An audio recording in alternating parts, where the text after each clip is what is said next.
안녕하세요, 여러분. 저는 순자 할머니입니다. 오늘 제가 들려드릴 이야기는 40년을 함께 살고도 결국 등을 돌려야 했던 한 여자의 이야기입니다. 그리고 3년이 지난 어느 겨울, 그 여자가 옛 남편의 집 앞에서 마주한 광경에 관한 이야기입니다. 이 이야기를 듣고 나면 여러분도 아마 한참을 말없이 앉아 계시게 될 겁니다. 그 여자의 이름은 편의상 영자라고 부르겠습니다. 영자는 24살에 중매로 남편을 만났습니다. 그 시절에는 다들 그렇게 결혼했지요. 얼굴 두세 번 보고 부모님이 좋다 하시면 그걸로 혼사가 정해지던 시절, 영자도 그렇게 남편 기석 씨의 손을 잡았습니다. 기석 씨는 말수가 적고 무뚝뚝하고 웃음이 해프지 않은 사람이었습니다. 하지만 성실했고 술을 많이 마시지 않았고 밖에서 여자 문제를 일으키지도 않았습니다. 그 시절의 기준으로 보면 나쁘지 않은 남편이었던 셈이지요. 영자는 그렇게 40년을 살았습니다. 아들 하나, 딸 하나를 낳아 키우고 시어머니 병수발을 10년 넘게 들고 새벽 5시에 일어나 밥을 짓고 밤 11시까지 빨래를 개며 살았습니다. 기석 씨는 한 번도 고맙다는 말을 하지 않았습니다. 사랑한다는 말은 더더욱 없었습니다. 그 사람의 언어에는 그런 단어들이 아예 존재하지 않는 듯 했지요. 영자가 몸살로 사흘을 알아누워도 기석 씨는 부엌에 나가 라면을 끓여 먹을 뿐 물 한 잔을 머리맡에 놓아주지 않았습니다. 지금부터 제가 들려드릴 이야기는 영자가 64살이 되던 해에 내린 한 가지 결정에서 시작됩니다. 그리고 3년 뒤 전 남편의 집 앞에서 그녀가 무엇을 보았는지, 그 장면이 왜 그녀의 남은 인생을 송두리째 바꿔놓았는지 잠시 후에 천천히 말씀드리겠습니다. 혹시 여러분 중에도 평생을 참고 살다가 어느 순간 더는 못 참겠다 싶은 날이 오신 분이 계시다면 댓글로 그때의 마음을 한 줄만 남겨주세요. 저도 그 마음을 알 것 같아서요. 그리고 이런 이야기가 여러분의 마음에 닿으신다면 구독 버튼 한번 살며시 눌러주시길 바랍니다. 그래야 저도 더 많은 이야기를 여러분께 들려드릴 수 있으니까요. 영자가 64살이 되던 해 봄이었습니다. 그날도 영자는 평소처럼 기석 씨의 아침상을 차렸습니다. 된장국, 시금치나물, 계란말이, 그리고 갓 지은 쌀밥. 40년 동안 한 번도 거르지 않았던 상차림이었지요. 기석 씨는 신문을 펼친 채 밥을 먹었고 영자는 맞은편에 앉아 김치를 뒤적이고 있었습니다. 그때 기석 씨가 무심코 한마디를 던졌습니다. 이 국 간이 또 싱겁네. 당신은 40년을 끓이고도 간을 못 맞추나. 영자는 숟가락을 든 손이 잠시 멈칫했습니다. 그 말이 특별히 심한 말이어서가 아니었습니다. 그런 말은 수천 번도 더 들었으니까요. 그런데 그날따라 어쩐 일인지 그 말이 가슴 한복판에 박혀서 빠지지 않았습니다. 40년. 40년이라는 세월이 그 한마디에 전부 다 담겨 있는 것 같았습니다. 고맙다는 말 한마디 없이, 수고했다는 말 한마디 없이 오직 부족한 점만을 꼬집어 왔던 40년의 세월이, 영자는 그날 아침상을 물리고 나서 설거지를 하며 수돗물 소리 아래로 처음으로 조용히 울었습니다.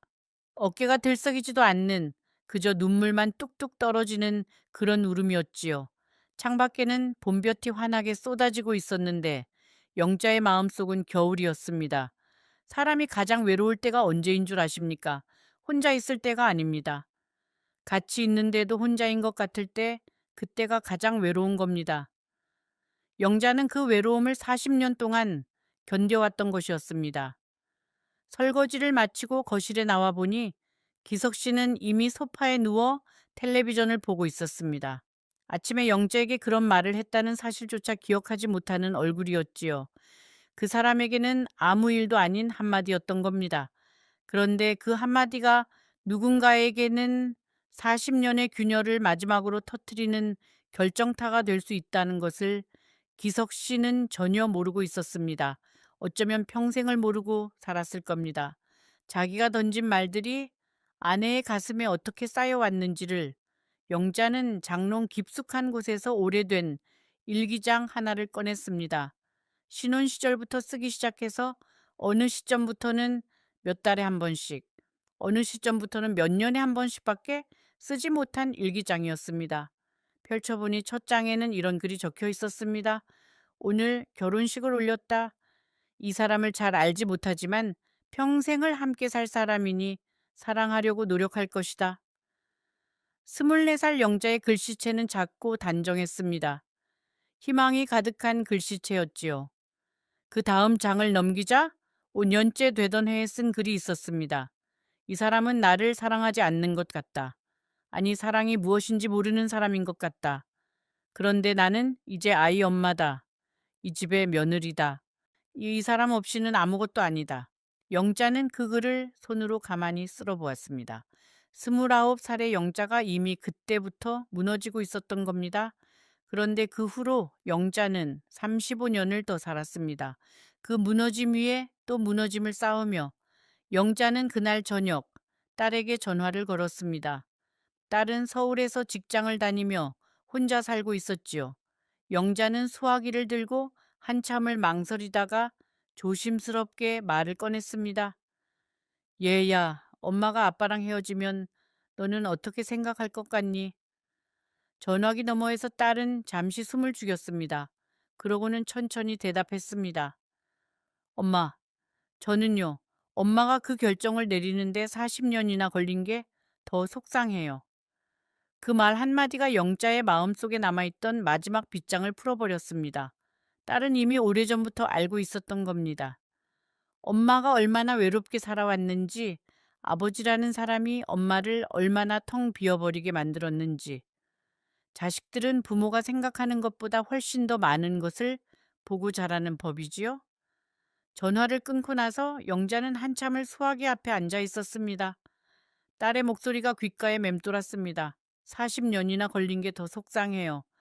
그 말 속에 담긴 의미를 영자는 조금씩 곱씹어 보았습니다.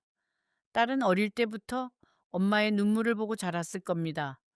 엄마가 아빠 앞에서 삼키던 말들을, 뒷모습으로 보여주던 쓸쓸함을, 명절에 시댁에서 웃어야 했던 억지 미소를, 아이들은 부모가 괜찮다고 말해도 사실은 괜찮지 않다는 걸 본능적으로 아는 법입니다.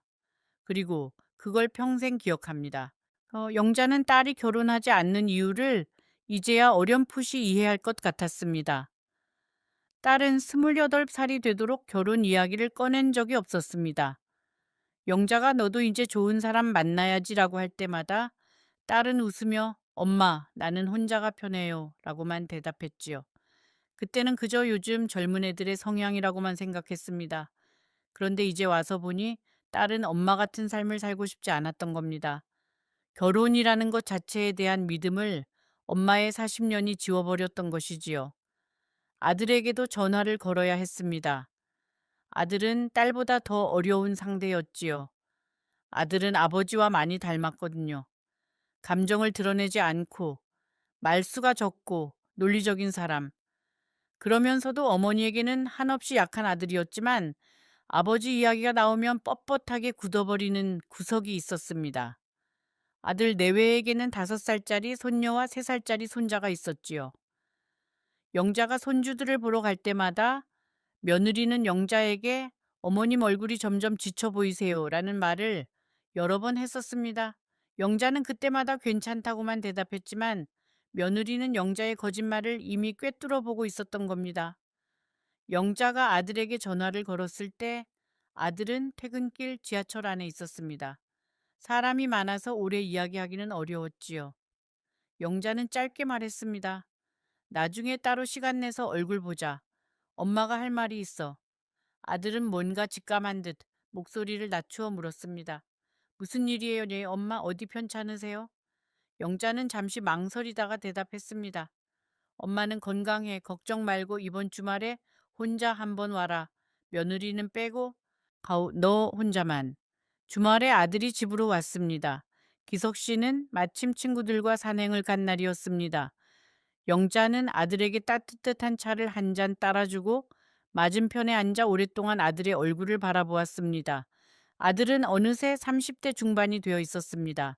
이마에 주름이 잡히기 시작했고 머리카락도 조금 듬성듬성해져 있었습니다. 영자는 아들의 그 얼굴에서 젊은 시절의 기석 씨, 얼굴을 발견했습니다. 기석 씨도 한때는 이렇게 젊고 이렇게 진지한 눈빛을 가진 청년이었지요. 어쩌다가 그 사람은 그렇게 무뚝뚝한 중년 남자로 변했을까요? 엄마, 왜 그렇게 보세요? 아들이 조심스럽게 물었습니다. 영자는 웃으며 고개를 저었습니다. 아니야, 그냥 우리 아들이 많이 컸다 싶어서. 그러고 나서 영자는 차분하게 이야기를 꺼냈습니다. 엄마가 네 아빠랑 헤어지려고 해. 아들은 찻잔을 든 손을 멈췄습니다. 오랫동안 말이 없었지요. 그러고는 천천히 고개를 끄덕였습니다. 엄마, 저는 엄마가 어떤 결정을 내리시든 엄마 편이에요. 그런데 정말 괜찮으세요? 후회하지 않으실 자신 있으세요? 영자는 그 질문에 바로 대답하지 못했습니다. 후회하지 않을 자신, 사실 영자는 그런 자신이 없었습니다. 40년을 같이 산 사람과 헤어진다는 것, 그것이 어떤 것인지 겪어보지 않은 영자로서는 짐작조차 할 수 없었으니까요. 그저 지금 이대로 10년을 더 살면 그 후회는 분명할 것이라는 것, 그것만은 알았습니다. 그래서 영자는 아들에게 이렇게 대답했습니다. 후회할지도 모르지? 그런데 지금 그대로 사는 것도 이미 후회하고 있단다. 어느 쪽 후회가 덜 할지 엄마는 한번 골라봐야겠다. 아들은 그 말을 듣고 한참을 고개를 숙이고 있었습니다. 그러고는 조용히 일어나서 영자를 안아주었습니다. 영자가 아들을 마지막으로 안아본 게 언제였는지 기억도 나지 않았습니다. 아들이 고등학교에 들어간 이후로 모자가 이렇게 서로를 껴안은 적은 거의 없었지요. 영자는 아들의 어깨에 얼굴을 묻고 처음으로 마음 놓고 울었습니다. 영자는 그날 밤 내내 잠을 이루지 못했습니다. 옆자리에서 기석 씨가 코를 골며 자고 있었습니다. 40년 동안 매일 밤 들었던 그 코 고는 소리가 그날따라 낯설게 느껴졌습니다. 영자는 어둠 속에서 천장을 바라보며 생각했습니다. 내가 이 사람 옆에서 앞으로 10년, 20년을 더 살아야 한다면 과연 나는 나로서 죽을 수 있을까? 아니면 그저 기석 씨의 아내로 누구의 엄마로, 누구의 며느리로만 살다가 흙으로 돌아가게 될까? 다음 날 아침 영자는 기석 씨에게 이혼 이야기를 꺼냈습니다. 기석 씨는 숟가락을 놓고 영자를 한참 쳐다봤습니다. 그러고는 헛웃음을 치며 말했습니다. 당신 나이가 몇인데 이혼이야. 동네 창피하게. 자식들 볼 면목은 있어? 영자는 조용히 대답했습니다. 딸이 찬성했어요. 아들한테도 말할 거예요. 그제서야 기석 씨의 얼굴색이 바뀌었습니다. 그는 영자가 농담으로 하는 말이 아니라는 걸 그제서야 알아차린 겁니다. 황혼이혼이라는 말이 한국 사회에서 낯설지 않게 된 지 이미 오래된 일입니다. 자식들을 다 키우고 시부모도 다 떠나보내고 이제야 비로소 자기 자신을 돌아보게 된 여자들이 마지막으로 자기 인생의 주인이 되기로 결심하는 일. 영자도 그중 한 사람이었습니다. 기석 씨는 처음에는 코웃음을 쳤지만 영자가 변호사 사무실에 다녀오고 재산 분할 서류를 들고 오자 그제서야 당황하기 시작했습니다. 영자야, 내가 뭘 그렇게 잘못했다고. 기석 씨가 처음으로 영자의 이름을 부드럽게 부른 날이었습니다. 40년 만에 처음이었지요. 영자는 그 순간 쓴웃음을 지었습니다. 기석 씨가 자기 이름을 이렇게 다정하게 부를 줄 아는 사람이었다는 걸 영자는 40년이 지나서야 알게 된 겁니다.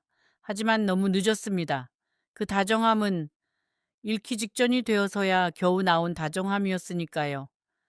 재산은 절반으로 나누었습니다. 집은 팔았고 그 돈으로 영자는 작은 아파트 한 채를 얻었습니다.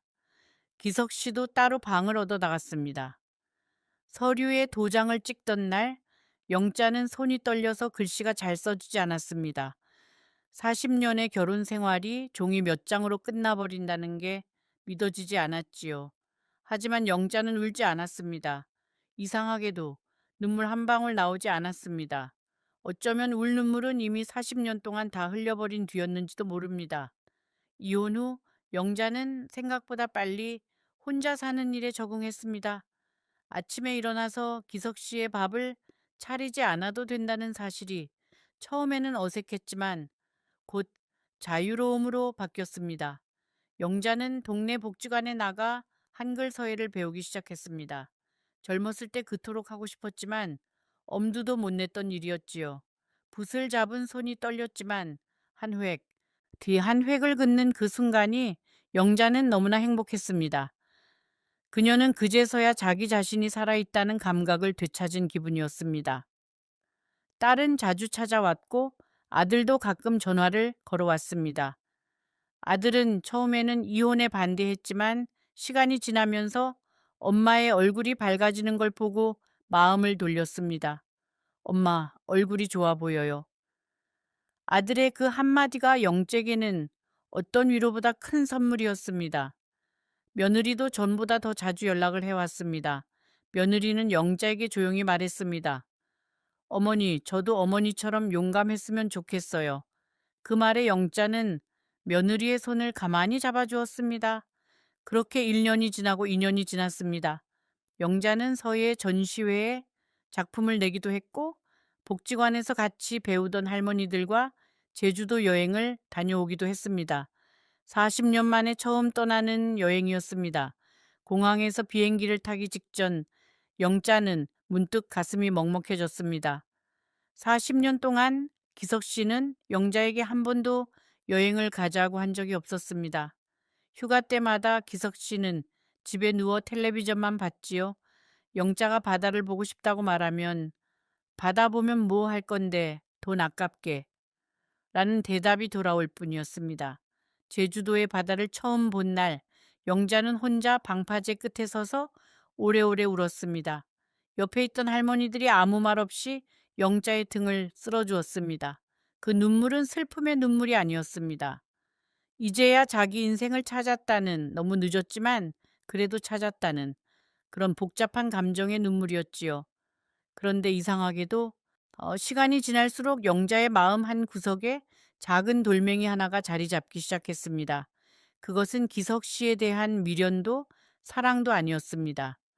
그저 한 인간에 대한 걱정이었습니다. 40년을 같이 살았던 사람이 지금 어떻게 살고 있을까? 밥은 제대로 챙겨 먹고 있을까? 옷은 빨아입고 있을까? 아플 때 누가 물 한 잔을 떠다 주기는 할까? 이 감정이 참 이상한 것이었습니다.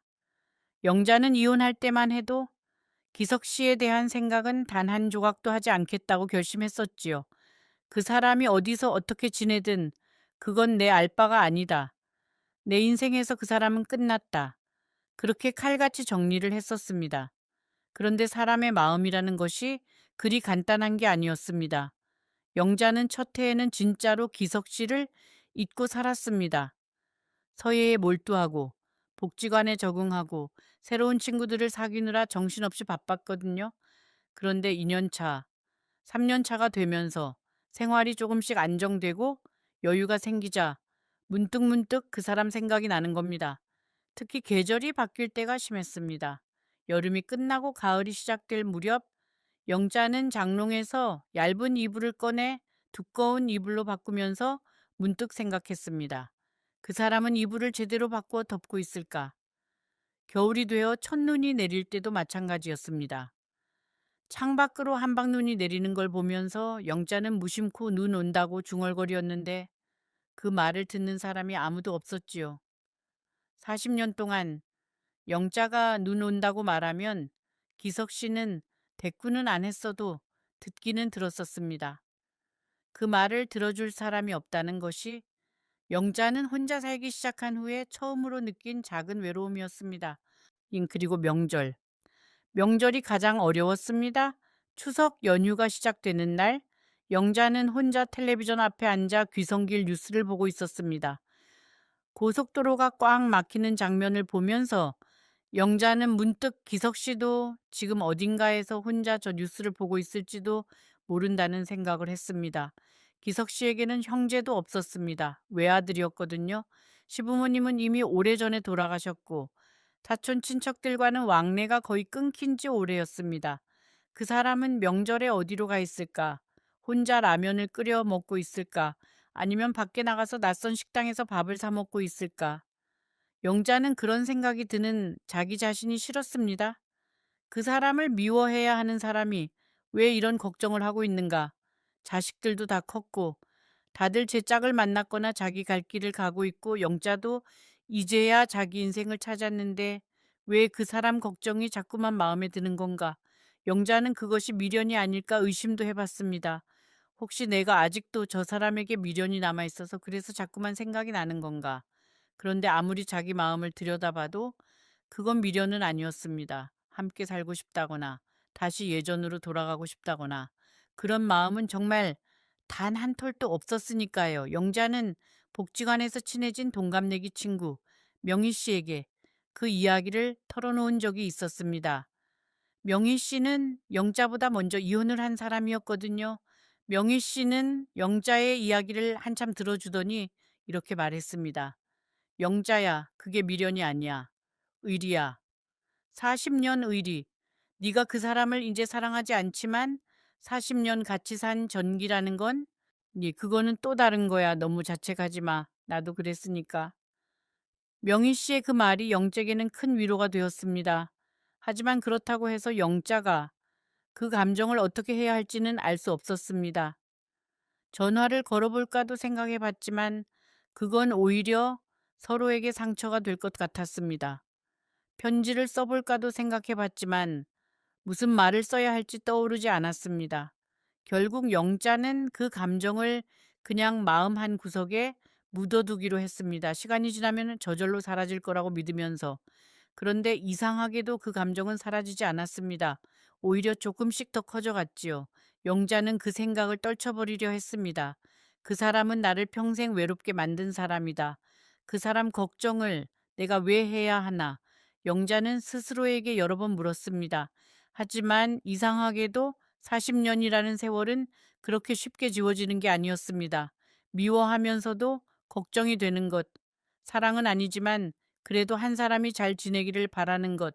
그것이 아마도 오래같이 산 사람에 대한 마지막 의리 같은 것이었는지도 모릅니다. 아들에게 넌지시 물어본 적도 있었습니다. 네 아빠는 잘 지내시니? 아들은 잠시 말이 없었습니다. 그러더니 괜찮으세요, 이 엄마. 걱정 마세요. 라고만 대답했습니다. 그 대답이 너무 짧고 어색해서 영자는 오히려 더 마음이 불편해졌습니다. 자식이 괜찮다, 고만 짧게 말할 때는 되게 괜찮지 않을 때라는 걸 영자는 오랜 세월의 경험으로 알고 있었지요. 그렇게 3년이 지난 어느 겨울날이었습니다. 영자는 서예 전시회를 마치고 집으로 돌아오는 길에 더 문득 충동적으로 기석 씨가 살고 있다는 동네로 발걸음을 돌렸습니다. 주소는 아들에게 언젠가 들어서 알고 있었지요. 그 동네는 서울 변두리의 오래된 빌라촌이었습니다. 가로등이 드문드문 켜져 있고 골목이 좁고 겨울바람이 을씨년스럽게 불고 있었습니다. 영자는 낡은 빌라의 2층 계단을 천천히 올라갔습니다. 한 걸음 한 걸음 올라갈 때마다 심장이 두근거렸습니다. 왜 이렇게까지 떨리는지 자기 자신도 이해할 수 없었지요. 이혼한 전 남편을 만나러 가는 길인데 마치 처음 맞선을 보러 가는 아가씨처럼 가슴이 뛰었습니다. 아니, 정확하게 말하자면 그건 설렘이 아니라 불안이었습니다. 뭔가 좋지 않은 것을 보게 될지도 모른다는 그런 막연한 불안. 2층에 도착해서 그 사람의 집 앞에 섰을 때 영자는 문을 두드리지 못하고 한참을 그대로 서 있었습니다. 그리고 그 순간 문이 안에서 열렸습니다. 안에서 누가 나오려던 참이었던 모양입니다. 문이 열리고 그 안에 서 있는 기석 씨의 모습을 본 순간 영자는 정말로 다리에 힘이 풀려 그 자리에 주저앉고 말았습니다. 40년을 같이 살았던 남편이 불과 3년 만에 그렇게 변해 있을 거라고는 영자는 정말로 상상조차 하지 못했던 겁니다. 기석 씨는 그 자리에 선 채로 처음에는 영자를 알아보지도 못했습니다. 눈의 초점이 한 박자 늦게 맞춰지는 듯 했지요. 40년을 같이 산 사람이, 자기 아내였던 사람이 눈앞에 서 있는데도 말입니다. 영자는 그 눈빛을 보고 가슴이 철렁 내려앉았습니다. 이건 단순히 나이 들어서 기억력이 흐려지는 그런 게 아니었습니다. 뭔가 근본적으로 다른 훨씬 더 깊은 곳에서부터 무너져 내리고 있는 사람의 눈빛이었습니다. 기석 씨의 모습을 좀 더 자세히 말씀드려야 할 것 같습니다. 이혼할 당시 기석 씨는 환갑을 간 넘긴 나이였고 머리도 반백이기는 했지만 여전히 정정한 편이었습니다. 키도 크고 어깨도 넓고 목소리에도 힘이 있던 사람이었지요. 그런데 3년 만에 만난 그 사람은 마치 10년은 더 늙은 노인 같았습니다. 머리는 완전히 하얗게 새어 있었고 뺨은 홀쭉하게 꺼져 있었으며 어깨는 구부정하게 축 늘어져 있었습니다. 체중이 10kg은 빠진 듯 보였지요. 입고 있는 옷은 계절에 맞지 않는 얇은 셔츠 하나에 낡은 스웨터가 전부였습니다. 겨울바람이 이렇게 부는데 말입니다. 영자야. 기석 씨가 겨우 입을 열었습니다. 그 목소리조차도 예전의 그 사람이 아니었습니다. 한때는 집이 떠나갈 듯 소리를 지르던 사람이 지금은 겨우 모기만 한 소리로 아내의 이름을 부르고 있었습니다. 영자는 차마 대답을 할 수가 없었습니다. 목이 막혀서 말이 나오지 않았지요. 그때 집 안쪽에서 또 다른 목소리가 들려왔습니다. 젊은 여자의 목소리였습니다. 아버님, 누구 오셨어요? 영자는 흠칫 놀랐습니다. 집 안에 젊은 여자가 있다는 것도 놀라운 일이었지만 그 여자가 기석 씨를 아버님이라고 부르는 것이 더 이상했습니다. 영자와 기석 씨 사이에는 아들 하나, 딸 하나가 있었고 아들은 이미 결혼을 해서 며느리가 있었지만 그 며느리의 목소리는 아니었습니다. 영자는 며느리의 목소리를 잘 알고 있었으니까요. 잠시 후 안쪽에서 한 젊은 여자가 걸어 나왔습니다. 30 초반쯤 되어 보이는 처음 보는 여자였습니다. 그 여자는 영자를 보고는 살짝 고개를 숙여 인사를 했습니다. 영자도 얼결에 인사를 받았지만 머릿속이 하얘졌습니다. 이 여자는 누구인가? 기석 씨는 혼자 살고 있는 게 아니었나? 아들에게 아버님은 잘 지내고 계신다는 말만 들었는데 이게 대체 어떻게 된 일인가? 혹시 영자 어머님이세요? 그 젊은 여자가 조심스럽게 물었습니다. 영자는 말없이 고개를 끄덕였습니다. 여자의 얼굴이 일순간 어두워졌다가 다시 차분하게 바뀌었습니다. 들어오세요. 안에서 말씀 나누시는 게 좋을 것 같아요. 영자는 이끌리듯이 그 집 안으로 들어갔습니다. 좁고 어두운 원룸이었습니다. 벽지는 누렇게 변색되어 있었고 바닥에는 먼지가 쌓여 있었습니다. 부엌 싱크대에는 설거지를 안 한 그릇 몇 개가 쌓여 있었고 방 한 구석에는 이불이 아무렇게나 깔려 있었습니다. 기석 씨가 평생을 깔끔하고 단정한 사람이었다는 것을 아는 영자로서는 이 광경이 너무나 낯설고 충격적이었습니다. 영자는 그 방을 둘러보면서 40년 동안 자기가 쓸고 닦았던 집이 어땠는지를 떠올렸습니다. 기석 씨는 집안에 머리카락 한 가닥만 떨어져 있어도 한마디씩 하던 사람이었지요. 영자, 청소 좀 제대로 해라. 이게 무슨 집이야? 영자는 그 말이 듣기 싫어서 매일같이 먼지를 닦고 걸레질을 하고 화장실에 물때까지 빡빡 문질러 닦았습니다. 그런데 그 사람이 지금 이렇게 먼지가 쌓인 방에서 바닥에 이불을 아무렇게나 깔고 살고 있는 겁니다. 누가 자기에게 청소 좀 제대로 해라라고 말해줄 사람이 없어서, 아니 청소를 해야 한다는 생각 자체를 이제는 잊어버려서. 벽에는 아들 내외의 결혼 사진이 걸려 있었습니다. 영자도 그 사진에 함께 찍혀 있었지요. 영자는 그 사진을 오래 바라보았습니다. 5년 전 아들이 결혼하던 날의 사진이었습니다. 그 사진 속에 영자는 한복을 입고 기석 씨 옆에 서서 억지로 웃고 있었습니다. 그날 영자가 얼마나 속상했는지 그 사진 속의 웃음 뒤에 얼마나 많은 말들이 삼켜져 있었는지 사진을 찍은 사진사는 알지 못했을 겁니다. 기석 씨는 아들 결혼식 전날 영재에게 이런 말을 했었습니다. 내일 한복 입을 때 화장 너무 진하게 하지 마라. 늙은 게 창피하게 구는 것 같으니까. 영자는 그 말을 듣고 밤새 한숨도 자지 못했습니다. 아들 결혼식은 어머니로서 가장 행복한 날 중 하나여야 했는데 영자에게 그날은 자기 얼굴이 창피한 날이었습니다. 그런데 지금 그 사진을 벽에 걸어놓은 사람이 바로 그 말을 했던 사람인 겁니다. 사람의 머릿속이라는 건 참 이상한 곳입니다. 자기가 한 말은 기억하지 못하고 대신 그때 남긴 사진만을 소중하게 간직하는 것이지요. 싱크대 옆 작은 식탁 위에는 약봉지가 여러 개 흩어져 있었습니다. 혈압약, 당뇨약, 그리고 몇 가지 다른 약들. 그 중에는 영자가 이름을 모르는 약도 있었습니다. 치매 관련 약이었겠지요. 약봉지들 옆에는 날짜가 적힌 달력이 놓여 있었는데 민주 씨가 기석 씨가 약을 제대로 먹었는지 확인하기 위해 매일 동그라미를 쳐놓고 있었습니다. 동그라미가 쳐지지 않은 날도 군데군데 보였습니다. 민주 씨가 오지 않는 날에는 기석 씨 혼자서 약을 챙겨 먹어야 했던 거지요. 그리고 그 혼자 챙겨 먹어야 하는 약을 어떤 날은 까먹고 어떤 날은 2번씩 먹고 있었던 겁니다. 영자의 눈에 가장 먼저 들어온 것은 그 식탁 위에 놓여 있던 작은 사진 한 장이었습니다. 오래된 흑백 사진이었습니다. 영자와 기석 씨가 신혼여행 때 찍은 사진이었죠.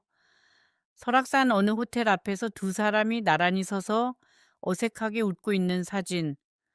영자는 그 사진이 아직까지 남아있다는 사실도 놀라웠지만 그 사진을 기석 씨가 식탁 위에 꺼내놓고 있었다는 사실이 더 놀라웠습니다.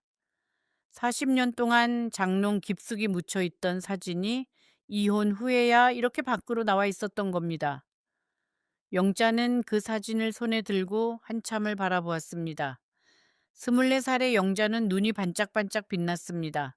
27살의 기석 씨는 양복을 깔끔하게 차려입고 영자 옆에 어깨를 나란히 하고 서 있었습니다. 두 사람 다 지금보다 훨씬 젊었고 훨씬 희망차 보였습니다. 그때의 두 사람은 앞으로 펼쳐질 40년이 어떤 것이 될지 몰랐겠지요. 그 40년 뒤에 어떻게 끝날지도 몰랐을 겁니다.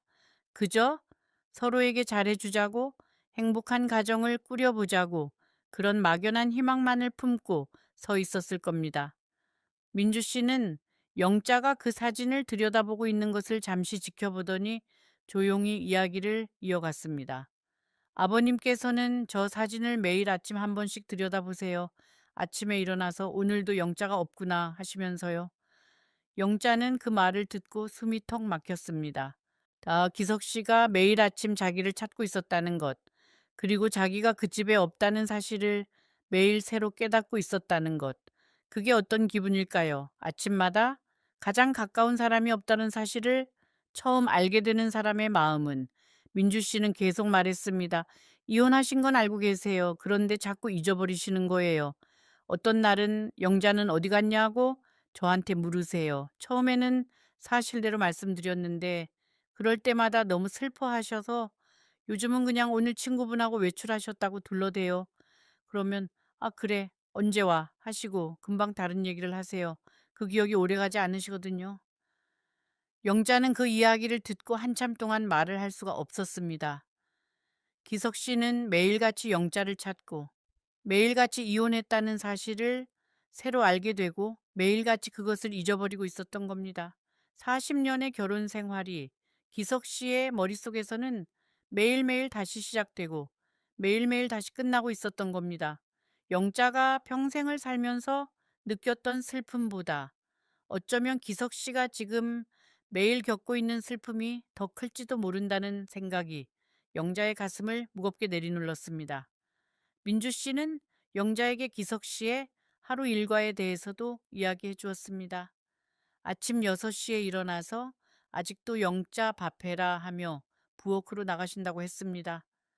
그러다가 부엌에 아무도 없다는 걸 깨닫고는 한참을 멍하니 서 계신다고요. 아침은 대체로 드시지 않거나 민주 씨가 오는 날에만 드신다고 했습니다. 점심과 저녁도 비슷했습니다. 혼자 계실 때는 거의 드시지 않고 누군가 와서 밥상을 차려주면 그제서야 드신다고 했습니다. 살이 10kg이 빠진 이유가 거기에 있었던 겁니다. 젊은 여자는 영자에게 물을 한 잔 따라 주었습니다. 그러고는 조용히 자기소개를 했습니다. 자기 이름은 민주고 근처 요양보호센터에서 나온 사람이라고 했습니다. 그녀는 일주일에 3번 기석 씨의 집에 와서 간단한 집안일을 도와주고 식사를 챙겨주고 말동무를 해주는 일을 하고 있다고 했습니다. 아버님께서 치매 초기 진단을 받으신 지가 1년쯤 되셨어요. 민주 씨의 말 한마디 한마디가 영자의 가슴에 조용히 박혀 들어왔습니다. 처음에는 그냥 깜빡깜빡하는 정도였는데 최근에는 많이 심해지셨어요. 가스불 켜놓은 것도 잊어버리시고 드신 약도 몇 번씩 더 드시려 하시고 그래서 아드님이 저를 부르신 거예요. 아들. 아들이 이미 알고 있었던 겁니다.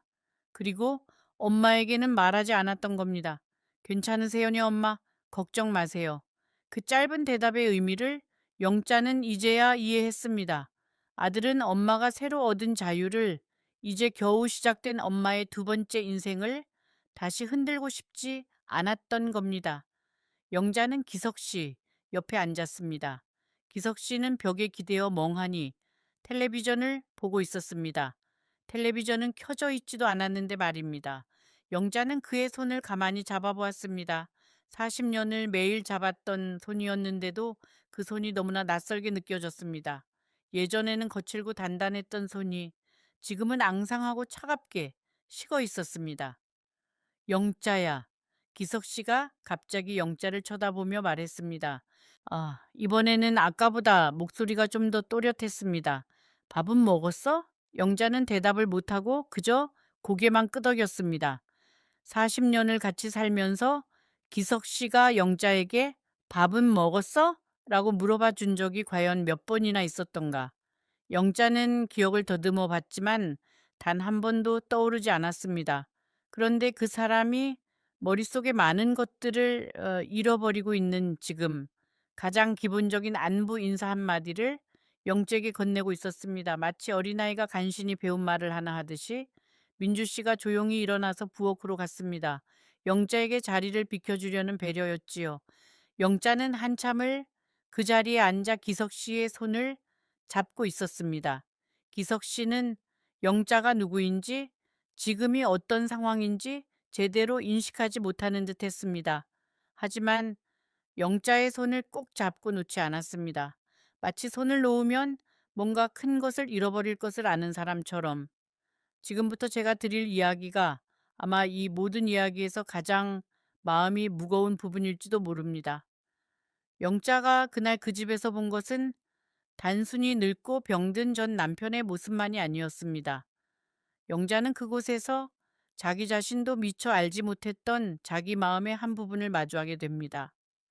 잠시 후 영자가 왜 3일 밤낮을 한숨도 잠들지 못했는지 그리고 어떤 결정을 내리게 되었는지 천천히 말씀드리겠습니다. 혹시 여러분도 오래 같이 산 사람을 미워하면서도 걱정했던 경험이 있으신가요? 그 양가적인 감정의 이름이 무엇인지 댓글로 한번 알려주세요. 저는 그 답을 아직도 찾고 있거든요. 그날 저녁, 영자는 집으로 돌아와서 저녁도 먹지 못하고 그대로 자리에 누웠습니다. 천장을 바라보는데 기석 씨의 얼굴이 자꾸만 떠올랐습니다. 그 홀쭉해진 뺨, 초점이 흐려진 눈빛, 앙상한 손, 그리고 무엇보다 밥은 먹었어? 라고 물어봤던 그 한마디. 영자는 이불을 끌어안고 소리 없이 울었습니다. 이 눈물은 또 무슨 눈물인지 영자 자신도 정리가 되지 않았습니다. 다음 날 영자는 아들에게 전화를 걸었습니다. 왜 엄마한테 말하지 않았니? 아들은 오랫동안 침묵했습니다. 그러고는 조용히 대답했습니다. 엄마가 이제야 살기 시작하셨는데 제가 어떻게 그 말을 하겠어요. 엄마는 아버지 때문에 이미 40년을 이루셨잖아요. 남은 시간만이라도 엄마 걸로 사시라고 저는 그렇게 생각했어요. 영자는 한참을 말이 없다가 아들에게 말했습니다. 네 아빠가 밥은 먹었어? 라고 나한테 물어보더라. 아들도 수화기 너머에서 한참을 침묵했습니다. 그날부터 3일 밤낮 동안 영자는 한숨도 잠들지 못했습니다. 머릿속에서 수많은 생각들이 뒤엉켰습니다. 저 사람은 나를 평생 외롭게 만든 사람이다. 나는 저 사람 때문에 40년의 젊음을 다 써버렸다. 이제 와서 저 사람을 돌봐야 할 의무 같은 건 나에게 없다. 이혼을 선택한 건 나였고 나는 내 인생을 살 권리가 있다. 이런 생각들이 한쪽에서 소리를 질렀습니다. 하지만 다른 한쪽에서는 또 다른 목소리가 들려왔습니다. 저 사람은 40년 동안 내 남편이었다. 비록 사랑은 없었을지 몰라도 우리는 같은 이불을 덮고 같은 밥상을 받고 같은 자식들을 키웠다. 네, 저 사람의 머릿속에서 그 기억들이 하나씩 사라지고 있다면 결국 나라는 존재도 언젠가 저 사람의 기억에서 완전히 지워질 것이다. 그게 과연 나에게 아무것도 아닌 일일까? 그게 정말 나와 상관없는 일일까? 영자는 첫날 밤에는 거실 소파에 앉아 뜬 눈으로 보냈습니다. 텔레비전을 틀어놓고 있었지만 화면은 눈에 들어오지 않았습니다. 머릿속에서는 기석 씨의 그 초점 없는 눈빛이 계속 떠올랐지요. 밥은 먹었어? 라고 물어보던 그 어눌한 말투도, 그리고 문 앞에서 기석 씨를 처음 봤을 때 자기가 느꼈던 그 충격도, 사람이 3년 만에 그렇게 변할 수 있다는 것이 영자는 아직도 믿기지 않았습니다. 둘째 날 밤에는 영자는 어머니 생각이 났습니다. 영자의 어머니는 오래전에 돌아가셨지요.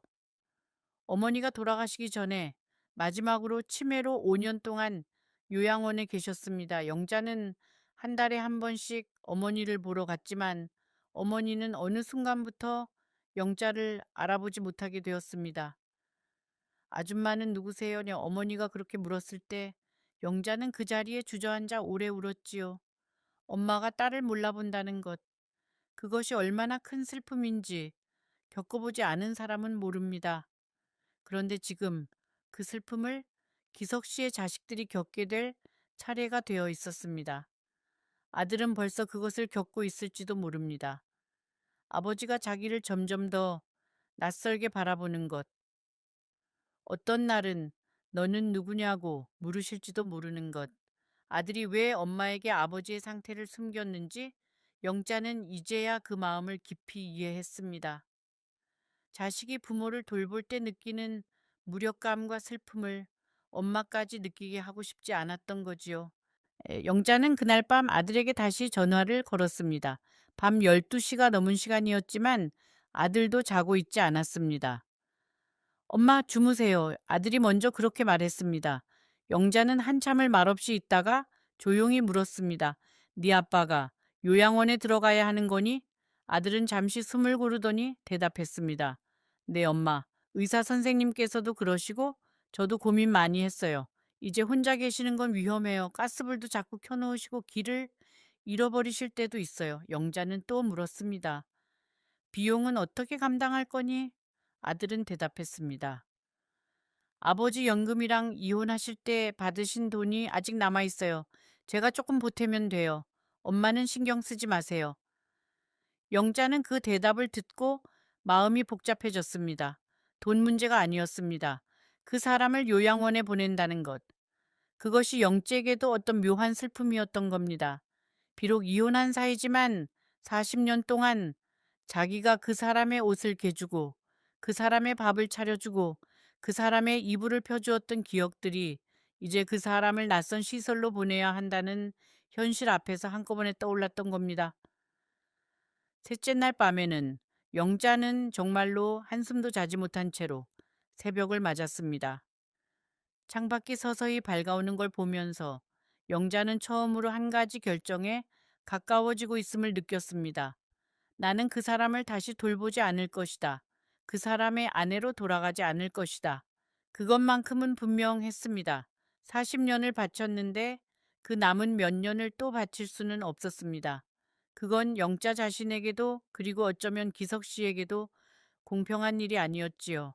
네, 하지만 그렇다고 해서 완전히 등을 돌리고 살 수도 없었습니다. 그 사람이 머릿속이 비어가는 채로 혼자 빌라방에서 밥을 굶고 있다는 걸 알면서도 영자가 편안하게 서예 수업을 받으러 갈 수는 없었던 겁니다. 그것은 영자가 40년 동안 쌓아온 성격이었습니다. 좋든 싫든 영자는 자기가 관여된 사람이 고통받는 걸 보고 가만히 있지 못하는 사람이었으니까요. 그게 영자의 약점이기도 했고 또 어쩌면 영자를 영자답게 만드는 가장 단단한 부분이기도 했습니다. 영자는 새벽에 일어나 앉아 메모지에 작은 글씨로 몇 가지 원칙을 적어보았습니다. 하나, 그 집으로 돌아가지 않는다. 둘, 그 사람을 만나지 않는다. 셋, 하지만 일주일에 한 번씩 밥 한 그릇 정도는 만들어 보낼 수 있다. 넷, 그것은 아내로서가 아니라 40년을 같이 산 한 사람으로서의 마지막 돌이다. 영자는 그 메모지를 한참 바라보았습니다. 이게 정말 옳은 결정인지 영자 자신도 확신할 수 없었습니다. 어쩌면 이것은 자기 자신을 속이는 일인지도 몰랐습니다. 결국 다시 그 사람의 삶에 발을 들여놓는 일이 될 수도 있었지요. 영자는 자기 자신과 수없이 싸웠습니다. 돌아가서는 안 된다. 돌아가면 안 된다. 그 집은 이미 내 집이 아니고 그 사람은 이미 내 남편이 아니다.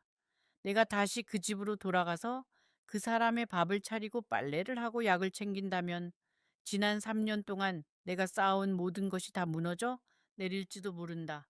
서해 수업도 제주도 여행도 복지관 친구들도 모든 것이 다. 그런데 그 다음 날 영자는 자기도 모르게 시장에 가 있었습니다.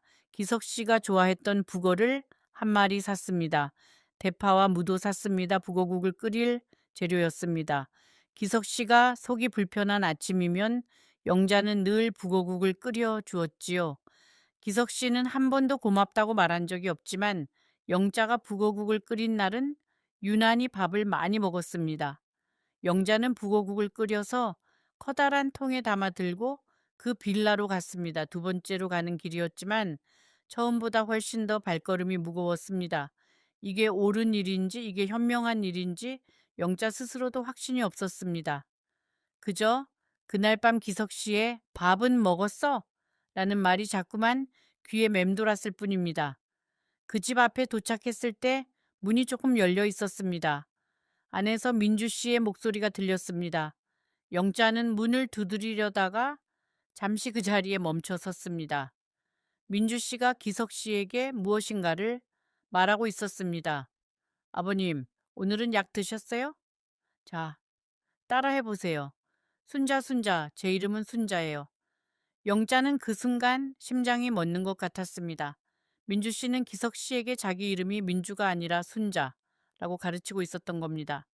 아니, 정확히 말하면 기석 씨가 자꾸만 자기를 순자라고 부르니까 민주 씨가 그 이름에 맞춰서 대답을 해주고 있었던 겁니다.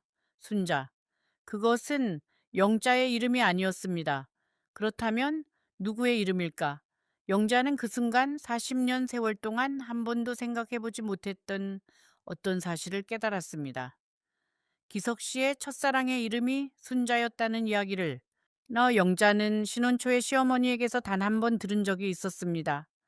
시어머니는 우리 기석이가 젊었을 때 동네에 순자라는 애가 있었는데 그 애랑 결혼하고 싶어 했지.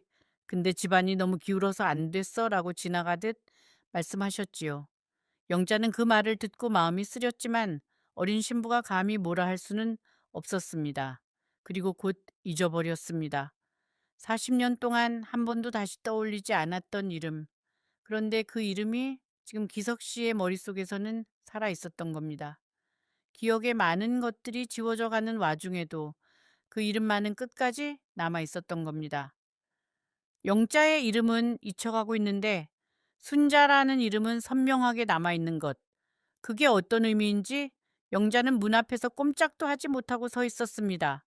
영자는 북어국 통을 든 채로 한참을 그 자리에 서 있었습니다. 이 문을 열고 들어가야 하는가, 아니면 그대로 돌아서서 와야 하는가. 머릿속이 복잡했습니다. 그 사람은 40년 동안 내 옆에 있으면서도 사실은 다른 여자의 이름을 마음속에 품고 살았던 사람이었던 건가? 그게 지금 이 순간, 기억이 무너지는 마지막 순간에 드러난 것인가? 영자는 그 자리에서 소리 없이 눈물을 흘렸습니다. 하지만 이상하게도 배신감이나 분노가 솟구치지는 않았습니다. 오히려 마음 한 구석에서 어떤 깊은 연민이 피어올랐습니다. 기석 씨도 어쩌면 자기 인생을 살지 못했던 사람이었을지도 모른다. 부모님이 정해준 여자와 결혼해서 40년을 살아도 사랑한다는 말 한마디 하지 못했던 것은 그 사람 마음속에 다른 사람이 있어서였는지도 모른다. 그래서 나한테도 그렇게 차갑게 그렇게 거리를 두고 살 수밖에 없었는지도 그 생각에 이르자 영자는 묘하게 마음이 가라앉았습니다. 영자는 자기 인생을 뺏긴 줄만 알았습니다. 기석 씨라는 사람에게 40년을 내어주고 자기 자신을 잃어버렸다고 생각해 왔습니다. 그런데 어쩌면 기석 씨도 기석 씨대로 자기 인생을 살지 못한 사람이었던 겁니다. 우리는 서로에게 피해자였고 서로에게 가해자였던 겁니다. 어느 한쪽만의 잘못이 아니라 그 시대가, 그 중매가, 그 집안의 체면이 우리 두 사람을 모두 망가뜨린 것이었는지도 모릅니다. 영자는 문을 두드리지 못하고 북어국 통을 문 앞에 조용히 내려놓았습니다. 메모지에 짧게 한 줄을 적었습니다. 드세요, 영자. 그 다음에는 한참 망설이다가 그 밑에 또 한 줄을 적었습니다. 미워했던 것 다 잊었어요. 그리고 조용히 계단을 내려왔습니다. 집으로 돌아오는 버스 안에서 영자는 창밖을 바라보며 생각했습니다. 나는 이제 저 사람을 돌볼 생각은 없다. 그건 내 몫이 아니다. 그건 아들과 며느리와 그리고 요양보호사 민주 씨의 몫이다. 나는 내 인생을 계속 살아갈 것이다. 서예도 계속하고 여행도 다니고 복지관 친구들과도 어울릴 것이다. 그것은 내가 40년 만에 겨우 얻어낸 내 시간이니까. 하지만 일주일에 한 번쯤은 북어국을 끓여서 그 집 문 앞에 놓고 올 수는 있을 것 같았습니다. 그건 아내로서가 아니라 40년을 같이 산 한 사람으로서의 마지막 의리였습니다. 그리고 어쩌면 그것은 기석 씨를 위한 것이 아니라 영자 자기 자신을 위한 것이었는지도 모릅니다. 예, 미워하면서 보낸 40년의 세월을 용서로 마무리하기 위한 영자 자신만의 의식 같은 것. 그날 이후로 영자는 일주일에 한 번 음식을 만들어서 그 집 문 앞에 놓고 왔습니다. 북어국일 때도 있었고 전복죽일 때도 있었고 시래기국일 때도 있었습니다. 기석 씨가 한때 좋아했던 음식들이었지요. 영자는 문을 두드리지 않았고 기석 씨를 마주하지도 않았습니다. 그저 통을 내려놓고 조용히 돌아올 뿐이었습니다. 이 일을 영자는 아무에게도 자랑하지 않았습니다. 딸도 아들도 모르게 했지요. 심지어 복지관 친구 명희 씨에게도 한동안은 말하지 않았습니다. 누군가에게 이야기를 하면 그게 어떤 선행처럼 되어버릴 것 같아서요. 영자는 자기가 하는 일이 선행이라고 생각하지 않았습니다. 그저 자기 마음을 정리하는 일이었을 뿐입니다. 40년의 미움을 털어내기 위한 영자 자신만의 방식이었지요. 매주 화요일 오후가 그 정해진 시간이었습니다. 영자는 화요일 오전에 시장에 가서 재료를 사왔고 오후에 음식을 만들어 작은 통에 담았습니다. 그리고 버스를 타고 그 동네까지 갔지요. 버스에서 내려서 그 빌라까지 걸어가는 길은 10분 남짓이었지만 영재에게는 그 10분이 길게 느껴졌습니다. 매번 마음이 복잡했거든요. 오늘은 문을 두드려 볼까? 아니, 그러지 말자. 그 사람을 다시 보면 또 마음이 무너질지도 모른다. 계절이 바뀌면 반찬도 바꿨습니다. 여름에는 시원한 오이냉국을, 가을에는 호박죽을, 겨울에는 따뜻한 설렁탕을. 영자는 기석 씨의 식성을 40년 동안 알고 지냈으니까요. 그 사람이 매운 것을 잘 못 먹는다는 것도, 이 생선 가시를 잘 못 발라낸다는 것도, 국물이 너무 진하면 속이 불편해진다는 것도 전부 기억하고 있었습니다. 평생을 그 사람에게 맞춰서 음식을 해왔으니 그 감각이 몸에 배어 있었던 겁니다. 가끔은 그 동네 빌라 앞에 서서 2층 창문을 올려다보기도 했습니다. 불이 켜져 있으면 아, 저 사람이 지금 저기 있구나 싶었고 불이 꺼져 있으면 지금 주무시고 계신가 보다 싶었습니다. 영자는 그렇게 창문을 한번 올려다보는 것으로 자기 마음을 달래고 돌아오곤 했습니다. 그 창문 너머의 사람과 다시 만나지는 않았지만 그래도 그 사람이 살아있다는 것을 확인하는 일, 그것이 영자에게는 필요한 일이었던 겁니다. 아들은 엄마가 무엇을 하고 있는지 알면서도 아무 말도 하지 않았습니다.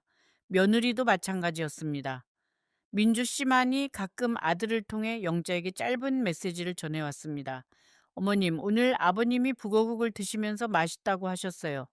그 짧은 한마디가 영재에게는 40년 동안 듣지 못했던 어떤 말보다 더 큰 의미로 다가왔습니다.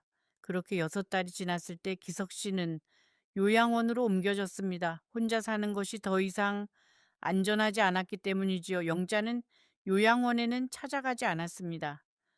대신 아들을 통해서 기석 씨가 좋아하는 음식 몇 가지를 가끔씩 보냈습니다.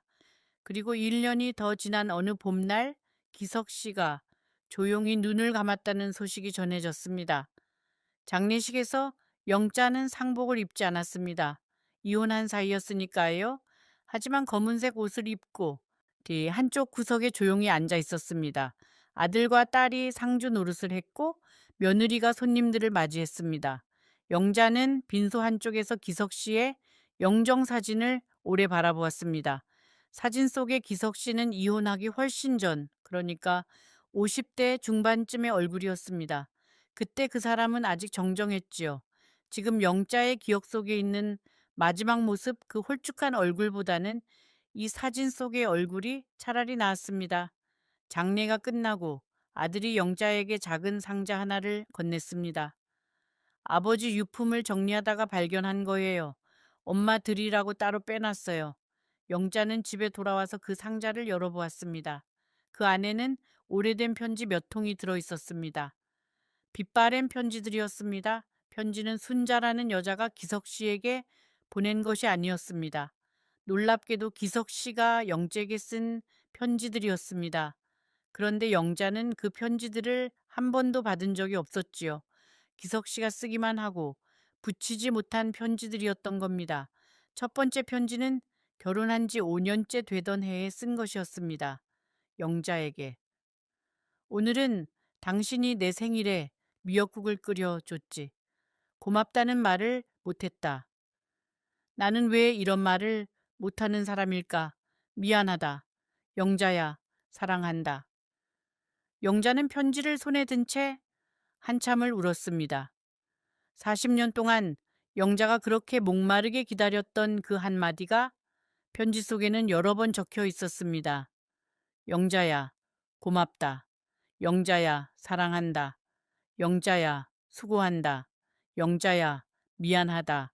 마지막 편지는 이혼하기 한 달 전에 쓴 것이었습니다. 날짜가 적혀 있었지요. 영자에게. 당신이 요즘 나를 이상하게 본다. 나도 안다. 나한테 화가 많이 나 있는 걸. 그런데 나는 여전히 당신한테 미안하다는 말을 못하고 있다. 내 입에서는 왜 그 말이 안 나오는 걸까? 영자야, 내가 죽으면 이 편지들을 누가 읽을까? 당신이 이 편지를 읽는 날이 오기는 할까? 영자야, 그때가 되면 나를 조금만 덜 미워해 줘라. 영자는 편지를 모두 읽고 그것들을 다시 상자에 정성스럽게 넣었습니다. 그리고 상자를 가슴에 끌어안았습니다. 40년을 미워하면서 살았는데 이 사람도 40년 동안 말하지 못한 미안함과 사랑을 가슴에 품고 살았던 거였습니다.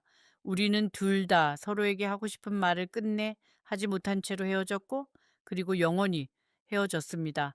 그런데 이상하게도 그 편지들을 읽고 나서 영자의 마음은 전보다 더 무거워지지 않았습니다. 오히려 가벼워졌습니다. 기석 씨가 영자를 미워하면서 살았던 게 아니라 사랑하면서도 표현하지 못했던 것이라는 사실은 영자에게 어떤 큰 위로가 되었습니다. 물론 그 사랑이 표현되지 못한 것은 비극이었지만 아예 없었던 것보다는 나았습니다. 그리고 그 편지들 사이에 순자에 관한 언급은 한 글자도 없었습니다. 기석 씨의 머릿속에서 마지막까지 남아있던 그 이름은 어쩌면 실제로 사랑했던 여자의 이름이 아니라 그 사람이 살아보지 못한 다른 인생, 선택하지 못한 다른 길을 상징하는 이름이었는지도 모릅니다.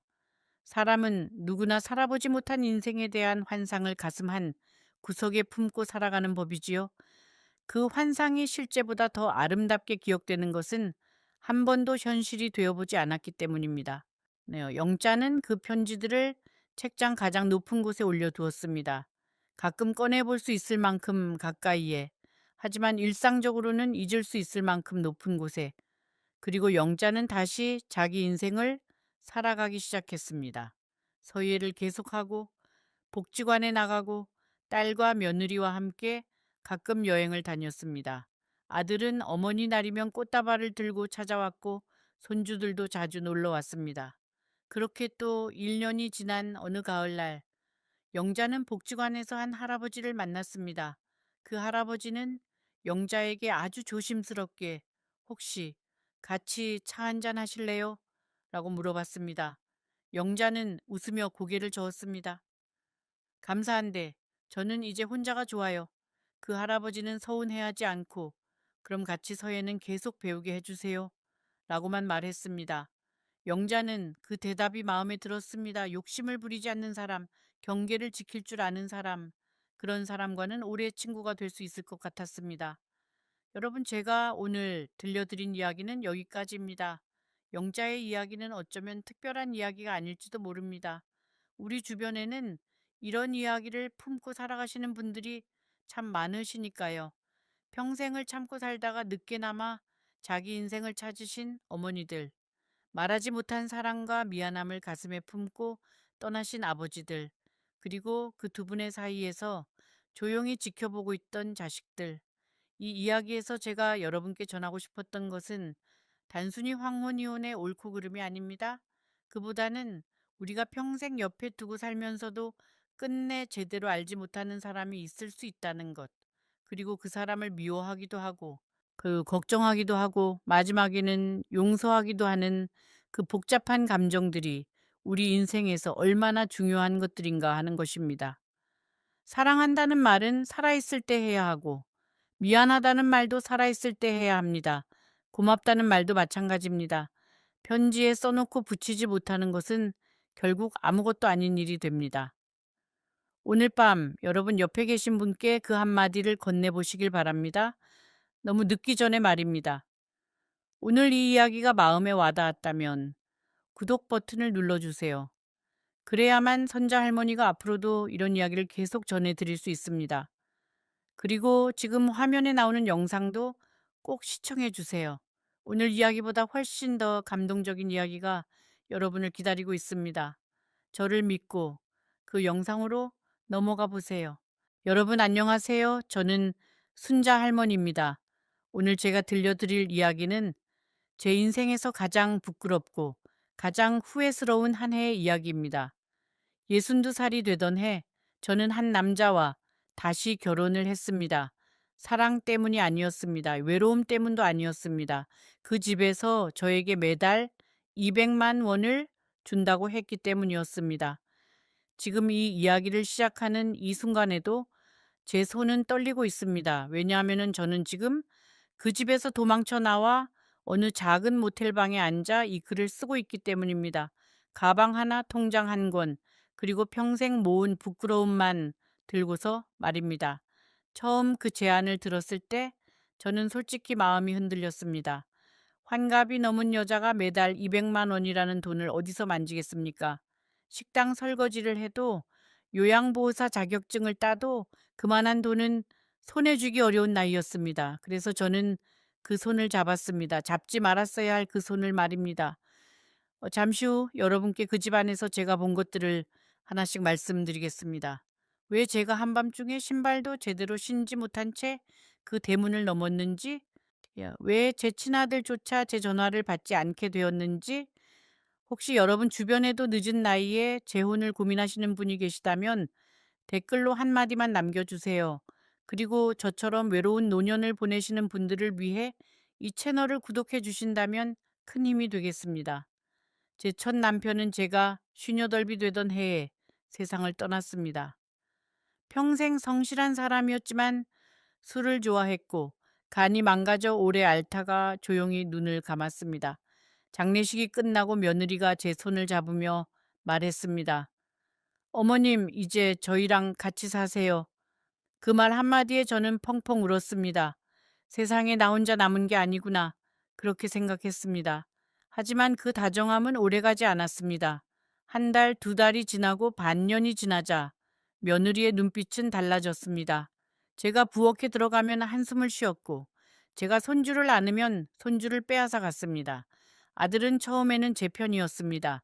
그러나 시간이 지나자 아들도 입을 닫았습니다. 부부 사이에서 어머니를 두둔하는 일이 얼마나 피곤한 일인지 저는 그제야 알게 되었습니다. 어느 날 밤 저는 화장실에 가려고 일어났다가 안방에서 흘러나오는 두 사람의 목소리를 듣고 말았습니다. 당신 어머니 언제까지 저렇게 사실 거야? 그럼 어떡해? 이 갈대가 없잖아. 그 한마디가 제 가슴에 못이 되어 박혔습니다. 갈대가 없는 사람, 예순이 넘은 어미가 자식집에서 듣게 된 자기 이름이 그것이었습니다. 다음 날 아침 저는 아무 일도 없었던 것처럼 아침상을 차렸습니다. 된장찌개를 끓이고 손주가 좋아하는 계란말이를 부치고 며느리 앞에 따뜻한 밥 한 그릇을 놓았습니다. 그러나 그 순간부터 제 마음속에서는 어떤 결심 같은 것이 자라기 시작했습니다. 나가야 한다. 어떻게든 이 집에서 나가야 한다. 문제는 돈이었습니다. 남편이 남긴 작은 보험금은 장례비로 거의 다 썼고 제 명의로 된 집 한 칸 없었습니다. 국민연금은 한 달에 40만 원 남짓. 그 돈으로는 단칸방 월세도 빠듯했습니다. 그렇게 저는 매일 밤 천장을 올려다보며 한숨을 쉬는 사람이 되어 갔습니다. 그러던 어느 봄날 동네 경로당에서 오래된 친구 영자를 만났습니다. 영자는 저보다 2살 많았는데 얼굴이 환했습니다. 옷도 깨끗했고 손에는 새 가방을 들고 있었습니다. 순자야, 너 요즘 얼굴이 왜 그래? 무슨 일 있어? 저는 그 한마디에 그만 눈물을 흘리고 말았습니다. 영자는 제 손을 잡고 조용히 말했습니다. 내가 좋은 자리 하나 알아봐 줄까? 그 좋은 자리라는 것이 바로 재혼 자리였습니다. 영자는 결혼정보회사를 통해서가 아니라 동네 어른들 사이에서 아름아름으로 전해지는 자리를 소개해 주겠다고 했습니다. 상대 남자는 70살이고 부인이 10년 전에 먼저 갔대. 자식이 둘 있는데 큰아들이 사업을 크게 한다더라. 그 큰아들이 아버지 모셔줄 사람을 찾고 있다는 거야. 저는 처음엔 손사래를 쳤습니다. 이 나이에 무슨 재혼이냐고, 남세스럽지도 않냐고. 그러자 영자가 정색을 하고 말했습니다. 순자야, 남세스러운 게 뭐가 중요해. 자식 눈치 안 보고 내 밥 내가 차려 먹는 게 더 중요하지. 그리고 영자는 한마디를 덧붙였습니다. 그 집에서 같이 살아주는 조건으로 매달 200만 원을 주겠다고 한대. 200만 원. 그 숫자가 제 머릿속에서 떠나지 않았습니다. 한 달에 200만 원이면 1년이면 2,400만 원, 10년이면 2억이 넘는 돈이었습니다. 그 돈이면 작은 전셋집이라도 마련할 수 있을 것 같았습니다. 늙어서 자식한테 손 벌리지 않고 내 발로 걸어 다닐 수 있을 것 같았습니다. 며칠을 고민한 끝에 저는 영재에게 전화를 걸었습니다. 그 자리 한번 만나볼게. 그리고 그 한마디가 제 인생의 마지막 1년을 송두리째 흔들어 놓는 시작이었습니다. 네, 만남은 종로의 어느 한정식집에서 이루어졌습니다. 상대 남자는 박 씨라고 했습니다. 키가 크고 머리는 거의 다 샜지만 옷차림이 단정했습니다. 옆자리에는 그 큰아들이라는 사람이 앉아 있었습니다. 40대 후반쯤 되어 보이는 양복을 입은 사람이었습니다. 그런데 이상하게도 그 큰아들의 눈빛이 저를 자꾸 불편하게 만들었습니다. 저를 보는 것이 아니라 저를 평가하는 눈빛이었습니다. 식사를 하는 동안 말은 거의 그 큰아들이 했습니다. 아버지가 10년째 혼자 사시는데 건강이 점점 나빠지신다. 아침 저녁으로 약을 챙겨 드릴 사람이 필요하다. 자기는 일이 바빠서 자주 가보지 못한다. 어머님이 좋은 분이라고 들었습니다. 같이 사시면서 아버지 곁에 있어 주시기만 하면 됩니다. 매달 200만 원은 어머님 명예 통장으로 따로 넣어 드리겠습니다. 저는 박 씨 어른의 얼굴을 살폈습니다. 박 씨 어른은 거의 말이 없었습니다. 그저 음식을 천천히 드시면서 가끔 저를 한 번씩 쳐다볼 뿐이었습니다. 저는 그 침묵이 무슨 뜻인지 그때는 알지 못했습니다. 지금 와서 생각해 보면 그 침묵 속에는 이미 많은 것이 담겨 있었습니다. 한 달 후, 저는 작은 결혼식도 없이 박 씨 어른의 집으로 짐을 옮겼습니다. 혼인신고는 하지 않았습니다. 큰아들이 그렇게 하자고 했습니다. 어머님, 법적인 절차는 천천히 해도 됩니다. 일단 같이 지내보시고요. 저는 그 말이 배려라고 생각했습니다. 그러나 지금 와서 보면 그것은 배려가 아니었습니다. 그것은 계산이었습니다. 박 씨 어른의 집은 서울 외곽의 오래된 단독주택이었습니다. 마당이 있고 방이 4개나 있는 큰 집이었습니다. 그러나 사람의 온기가 없었습니다. 부엌에는 먼지가 쌓여 있었고 거실의 소파는 한쪽이 꺼져 있었습니다. 저는 첫날부터 청소를 시작했습니다. 빗자루를 들고 걸레를 빨고 창문을 열어 환기를 시켰습니다. 그것이 제가 받게 될 200만 원에 대한 도리라고 생각했습니다. 박 씨 어른은 조용한 사람이었습니다. 아침에 일어나면 마당에 나가 한참 동안 하늘을 올려다보았고 점심에는 거의 드시지 않았으며 저녁에는 약을 한 움큼씩 드셨습니다. 저에게는 거의 말을 걸지 않았습니다. 그러나 가끔 제가 부엌에서 일하고 있을 때 뒤에서 한참 동안 저를 바라보고 계신다는 것을 느꼈습니다. 그 시선은 차갑지 않았습니다. 오히려 슬펐습니다. 저는 그 집의 살림을 천천히 익혀갔습니다. 박 씨 어른이 좋아하시는 반찬이 무엇인지, 어떤 약을 몇 시에 드셔야 하는지, 잠자리에 들기 전에 어떤 차를 끓여 드려야 하는지. 박 씨 어른은 짠 음식을 좋아하지 않으셨습니다. 그래서 저는 매일 아침 슴슴한 미역국이나 콩나물국을 끓였고 점심에는 죽 한 그릇이라도 드시게 하려고 애를 썼습니다. 어떤 날은 박 씨 어른이 한 숟가락만 드시고 수저를 놓으셨습니다. 그럴 때마다 저는 가만히 식탁 맞은편에 앉아 차가워지는 그릇을 바라보았습니다. 집은 컸지만 사람의 흔적은 거의 없었습니다. 안방의 옷장 안에는 박 씨 어른의 옷 몇 벌과 오래전에 돌아가신 사모님의 한복 한 벌이 그대로 걸려 있었습니다. 그 한복을 처음 보았을 때 저는 옷장 문을 한참 동안 닫지 못했습니다. 10년이 지나도록 사모님의 옷을 그대로 두신 분의 마음을 저는 감히 헤아리지 못했습니다. 그리고 그 옆자리에 제 옷을 걸어둔다는 것이 어쩐지 죄스럽게 느껴졌습니다. 그래서 저는 제 옷을 작은 방의 작은 옷장에 따로 정리해 두었습니다.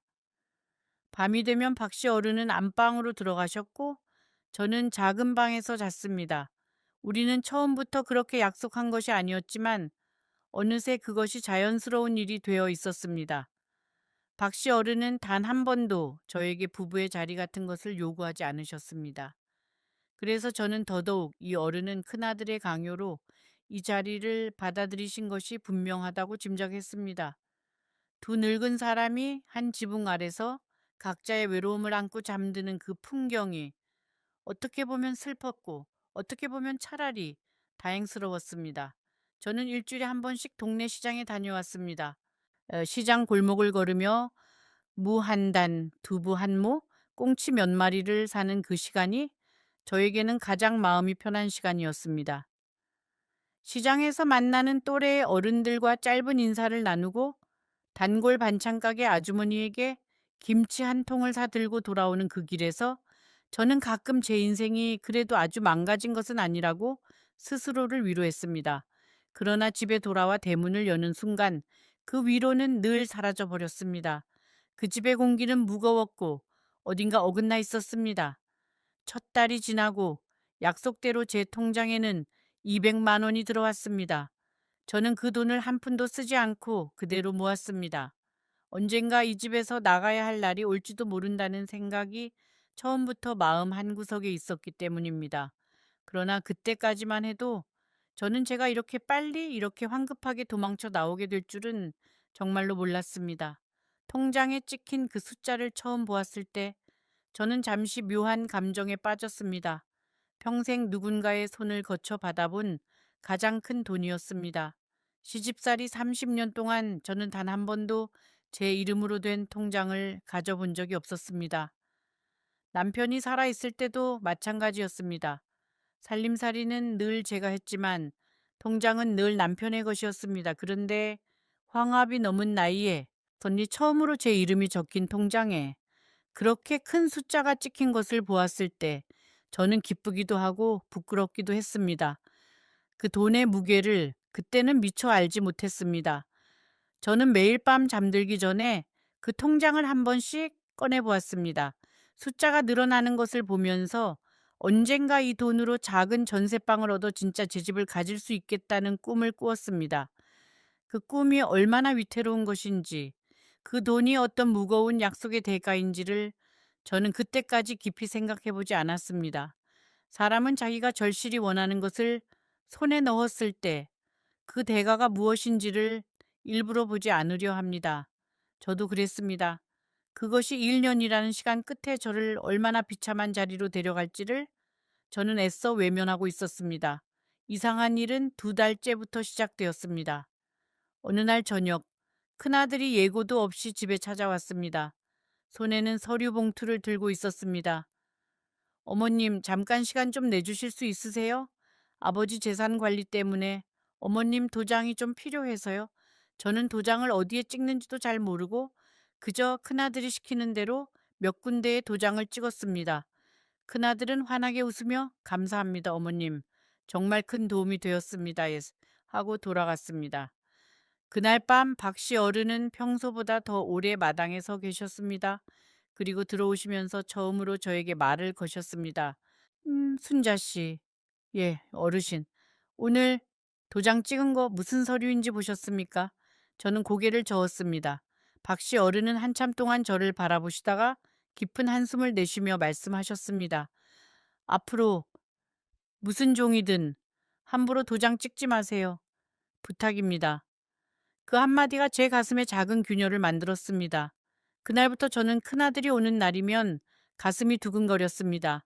큰아들은 한 달에 두세 번씩 집에 들렀고 올 때마다 무언가 서류를 들고 왔습니다. 어떤 날은 박씨 어른의 도장을 받아갔고 어떤 날은 저에게도 도장을 요구했습니다.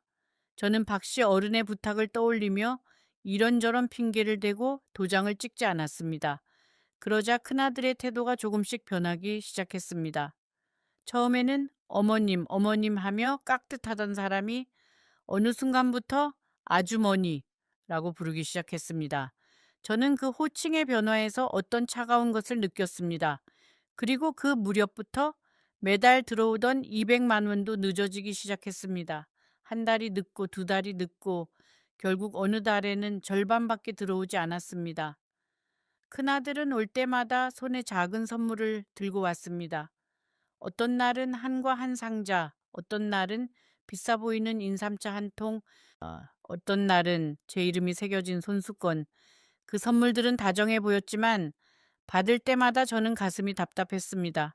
아무런 이유 없이 받는 호의는 늘 무엇인가의 대가를 요구한다는 것을 저는 살면서 배워왔기 때문입니다. 그래서 어느 날부터 저는 그 선물들을 받자마자 부엌 찬장 깊숙이 넣어두고 손도 대지 않았습니다. 큰아들은 가끔 박씨 어른이 잠드신 늦은 시간에 저를 따로 불러 거실에 앉히곤 했습니다. 아주머니, 아버지가 요즘 정신이 좀 흐려지신 것 같지 않아요? 저는 깜짝 놀랐습니다. 박씨 어른은 누구보다도 또렷하셨기 때문입니다. 어르신은 멀쩡하신데요. 그러자 큰아들은 미소를 지으며 말했습니다.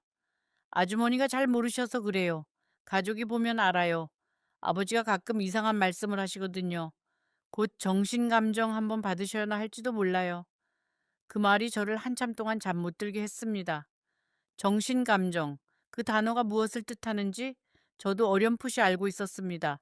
만약 박씨 어른이 정신적으로 온전치 않다고 판정되면 그분의 모든 결정권은 가족 중 누군가에게 넘어가게 됩니다. 그리고 그 누군가는 분명히 큰아들이 될 것이었습니다. 저는 그날 밤 새벽까지 천장을 올려다보며 큰아들이 무엇을 계획하고 있는지를 곰곰이 생각했습니다.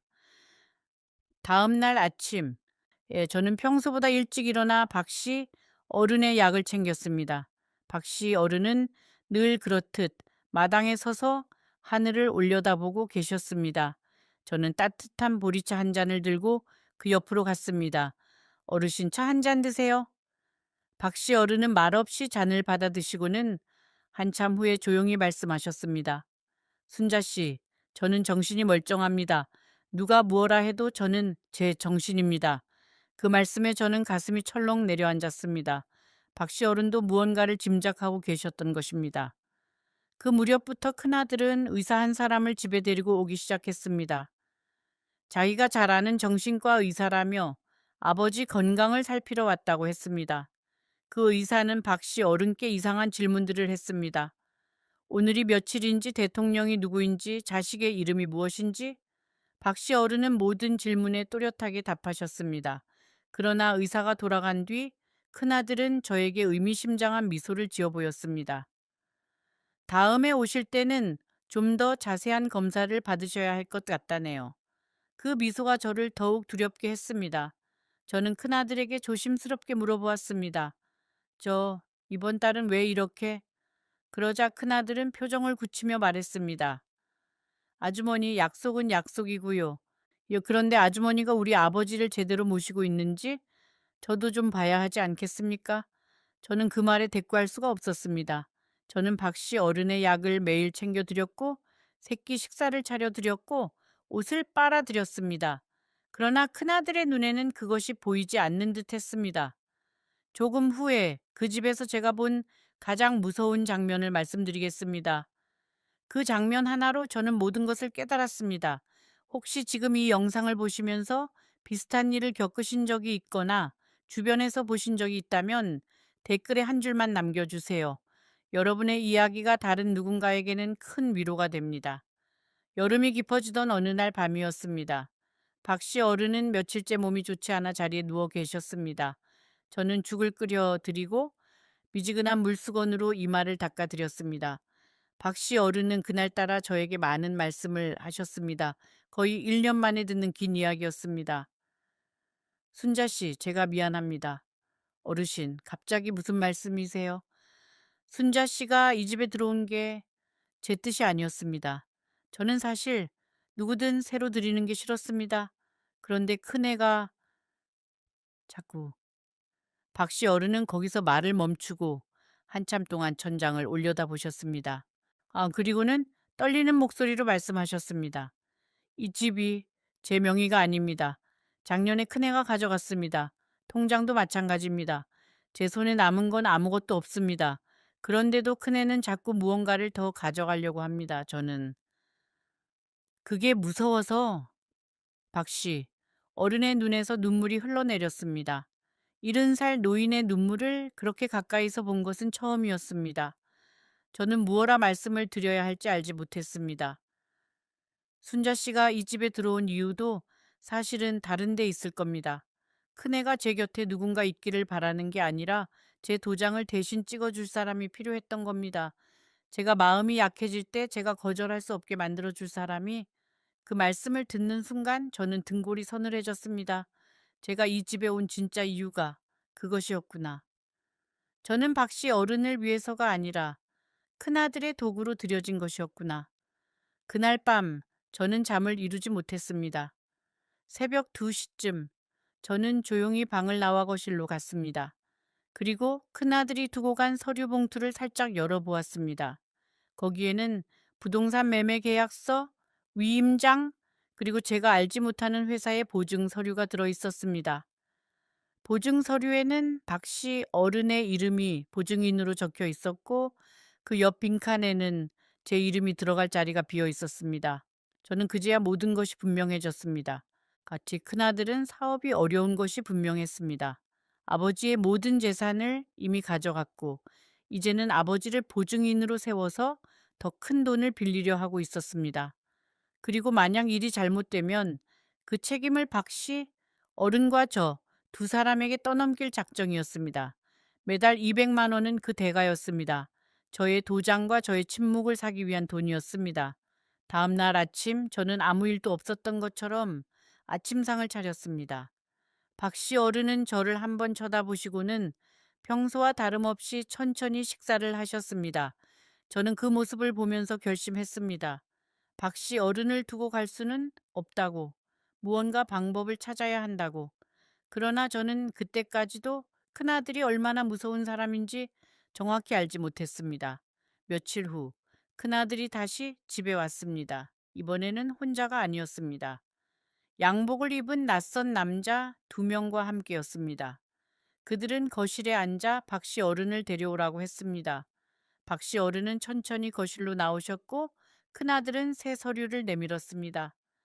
아버지, 여기에 도장만 찍으시면 됩니다. 그 양복 입은 두 사람은 박 씨 어른께 깍듯하게 인사를 했지만 그 눈빛에는 사람의 온기가 없었습니다. 한 사람은 가방에서 종이를 꺼내 식탁에 펼쳐 놓았고 다른 한 사람은 휴대전화로 무언가를 계속 들여다보고 있었습니다. 저는 부엌에서 조용히 그 광경을 지켜보았습니다. 손이 떨려서 들고 있던 행주를 거의 떨어뜨릴 뻔했습니다. 그들은 박 씨 어른께 무어라 무어라 설명을 했지만 저에게는 그 말들이 잘 들리지 않았습니다. 다만 보증이라는 단어와 최종 결정이라는 단어만이 귀에 박혔습니다. 박 씨 어른은 한참 동안 그 서류를 바라보셨습니다. 그리고는 떨리는 손으로 그러나 분명한 목소리로 말씀하셨습니다. 안 찍는다. 거실에 무거운 침묵이 내려앉았습니다. 큰아들의 얼굴이 일그러졌습니다. 아버지 지금 무슨 말씀이세요? 아들 말 안 들으실 거예요. 안 찍는다고 했다. 박 씨 어른의 목소리가 조금 더 커졌습니다. 내가 가진 거 다 너 가져갔으면 됐지. 또 뭘 가져가려고 하느냐. 이 집에 더는 종이를 가져오지 마라. 그 순간 큰아들이 자리에서 벌떡 일어났습니다. 그리고 박 씨 어른의 멱살을 잡으려는 듯 손을 뻗었습니다. 저는 비명을 지르며 그 사이로 뛰어들었습니다. 이게 무슨 짓이에요? 아버지한테. 큰아들은 저를 쏘아보며 말했습니다. 아주머니 끼어들지 마세요. 이건 우리 집 일이에요. 그러자 박 씨 어른이 일어나서 저보다 먼저 큰아들 앞에 서셨습니다. 그리고 평생 들어본 적 없는 단호한 목소리로 말씀하셨습니다. 이 사람도 이 집 식구다. 이 사람한테도 한마디 함부로 하지 마라. 양복 입은 두 사람은 그 광경을 가만히 지켜보고만 있었습니다. 그들의 얼굴에는 어떤 감정도 떠오르지 않았습니다. 그저 일이 어떻게 흘러가는지를 차갑게 관찰하는 사람들의 눈빛. 그들 중 한 사람이 마침내 입을 열었습니다. 박 사장님, 오늘 결정을 못 하시면 다음에는 저희가 다른 분들과 함께 와야 할 것 같습니다. 그 점 양해 부탁드립니다. 그 말은 정중했지만 그 안에 담긴 무게는 무거웠습니다. 박 씨 어른은 입술을 굳게 다무시고 그들의 시선을 피하지 않으셨습니다. 큰아들은 잠시 한쪽에서 그 두 사람과 낮은 목소리로 무언가를 의논했습니다. 그러더니 표정을 바꾸고 다시 박 씨 어른께 다가왔습니다. 아버지 죄송해요. 제가 너무 흥분했어요. 저도 사정이 급해서 그래요. 한 번만 도와주시면 다시는 이런 일로 아버지 귀찮게 안 할게요. 그 목소리에는 갑자기 눈물이 섞여 있었습니다. 어린아이가 어른에게 떼를 쓰는 듯한 그러나 그 안에 어떤 절박함이 분명히 있는 그런 목소리. 박 씨 어른은 그 모습을 한참 동안 바라보셨습니다. 자식을 바라보는 부모의 눈빛이 어떤 것인지 저는 그날 처음으로 정확히 보았습니다. 그것은 사랑도 아니고 미움도 아닌 그저 한없는 슬픔이었습니다. 그러나 박 씨 어른은 끝내 도장을 찍지 않으셨습니다. 큰아야 너 사정이 급한 거 이 아버지가 모르지 않는다. 그러나 이번에는 안 된다. 이 도장을 찍으면 너도 죽고 나도 죽는다. 너를 살리는 길이 도장을 찍는 게 아니다. 큰아들의 얼굴이 다시 차갑게 굳었습니다. 그는 양복 입은 두 사람에게 눈짓을 하고는 서류를 챙겨 자리에서 일어났습니다. 떠나기 전 그가 저를 향해 던진 그 한마디가 며칠 동안 제 귓가에서 떠나지 않았습니다. 그날 큰아들은 결국 서류를 들고 돌아갔습니다. 그러나 그가 돌아가면서 저에게 던진 한마디가 저를 며칠 동안 잠 못 들게 했습니다. 아주머니, 잘 생각하세요. 이 집에서 아주머니가 받은 돈이 얼마인지, 그 돈 다 어디서 나왔다고 생각하세요? 아주머니도 이미 깊숙이 들어와 있는 겁니다. 그 한마디는 협박이었습니다. 매달 받은 200만 원이 어쩌면 깨끗한 돈이 아닐지도 모른다는 두려움. 그리고 만약 일이 잘못되면 저도 함께 책임을 져야 한다는 두려움. 저는 통장을 꺼내들고 한참을 바라보았습니다. 1년 동안 모은 돈이 거의 2천만 원 가까이 되었습니다. 그러나 그 숫자가 더 이상 기쁘지 않았습니다. 그날 밤 박 씨 어른과 저는 부엌에서 오랫동안 이야기를 나누었습니다. 박 씨 어른은 처음으로 본인의 인생을 저에게 들려주셨습니다. 젊었을 때 작은 인쇄소를 운영하며 자식 둘을 키워낸 이야기, 부인이 암으로 먼저 세상을 떠난 이야기, 그리고 큰아들이 사업을 한답시고 본인의 재산을 한 푼 두 푼 가져가기 시작한 이야기. 처음에는 자식이라 그러려니 했지요. 그런데 이제 와 보니 저한테 남은 건 이 늙은 몸뚱이 하나뿐입니다. 저는 그 말씀을 들으며 제 자신을 돌아보았습니다. 저도 마찬가지였습니다. 며느리에게 등 떠밀려 나오다시피 한 그 집 손주를 안아보지도 못하게 하던 그 집, 그곳을 떠나면서 저는 무엇을 얻었나? 매달 200만 원이라는 돈을 위해 저는 또 다른 누군가의 비참함 위에 제 노년을 올려놓고 있었던 것입니다. 저는 박 씨 어른께 조심스럽게 여쭈었습니다. 어르신 혹시 어디 도움받으실 만한 데는 없으세요? 친척이라든가 친구분이라든가. 박 씨 어른은 쓸쓸하게 웃으셨습니다. 다 끊겼습니다. 큰애가 사업한답시고 여기저기서 돈을 빌리는 바람에 친척들도 이제는 제 전화도 안 받습니다. 그럼 둘째 자제분은요? 둘째는 저 미국에 있습니다. 10년 전에 떠나서 아예 연락을 끊었습니다. 형 때문에 진절머리가 났다고 하더군요. 저는 한참을 생각하다가 조심스럽게 한 가지 제안을 드렸습니다. 어르신, 경찰이나 노인보호기관에 연락해 보시는 건 어떨까요? 요즘은 노인 학대나 재산 갈취 같은 일에 대해서 도움을 주는 곳들이 많이 있다고 들었습니다. 박 씨 어른은 고개를 가로저으셨습니다. 순자 씨, 자식을 신고하는 부모가 어디 있겠습니까? 차라리 내가 다 짊어지고 가는 게 낫지요. 그 말씀에 저는 더 이상 아무 말도 할 수 없었습니다. 그러나 박 씨 어른은 그날 밤 저에게 한 가지 더 털어놓으셨습니다. 사실은 작년 봄에 한번 동사무소 직원이 집에 다녀간 적이 있었습니다. 동사무소 직원이요? 예. 누가 신고를 했는지 노인 혼자 사는 집이라며 안부를 살피러 왔다고 했습니다. 그때 큰애가 하필 집에 있었습니다. 큰애가 직원을 대문에서 돌려보냈습니다. 자기가 매일 들여다보고 있다고 걱정하지 마시라고. 박 씨 어른은 길게 한숨을 내쉬셨습니다. 그때 그 직원분에게 한마디라도 했어야 했는데 저는 그러지 못했습니다. 자식 얼굴 앞에서 자식 흉을 보는 것이 그게 그렇게 어려운 일이었습니다. 저는 박 씨 어른의 그 말씀에서 한국의 모든 늙은 부모들이 안고 사는 짐을 보았습니다. 자식이 잘못해도 자식이라서 감싸야 하고 자식이 등을 돌려도 자식이라서 원망할 수 없는 그 마음. 저도 그 마음을 모르지 않았습니다. 며느리에게 그렇게 모진 소리를 듣고도 뒤에 아들에게는 한마디 일러바치지 못했던 제 마음이 그랬습니다. 부모란 이상한 사람들입니다. 자식의 칼날 앞에서도 그 칼이 자식 손에 다칠까봐 먼저 손을 내미는 사람들. 박 씨 어른과 저는 어쩌면 같은 종류의 사람이었습니다. 그날 밤 저는 이불 속에서 한참을 뒤척였습니다. 천장에 비친 가로등 불빛이 흔들리는 것을 바라보며 저는 제 평생을 돌아보았습니다. 20살에 시집와서 시부모를 모셨고 30에 첫째를 낳고 40에 막내를 키웠으며 50에는 시어머니의 마지막을 지켰습니다. 평생 누군가의 아내이고 누군가의 며느리이고 누군가의 어머니였던 그 세월, 그 세월의 끝에서 저는 결국 또다시 누군가의 도구가 되어 있었습니다. 그것이 가장 슬펐습니다. 다음 날 아침 저는 처음으로 박 씨 어른께 제 이야기를 들려드렸습니다. 며느리에게 어떤 말을 들었는지, 왜 그 집을 떠나고 싶었는지, 왜 이 자리를 받아들였는지. 박 씨 어른은 한참을 듣고 나서 천천히 고개를 끄덕이셨습니다. 순자 씨, 우리는 둘 다 같은 처지입니다. 자식들에게 짐이 되기 싫어서 결국 더 큰 짐 속으로 걸어 들어온 사람들입니다. 그 한마디가 1년 동안 우리 두 사람 사이에 쌓여있던 어색함을 한순간에 무너뜨렸습니다. 그 후로 박 씨 어른과 저는 자주 부엌 식탁에 마주 앉아 이야기를 나누었습니다.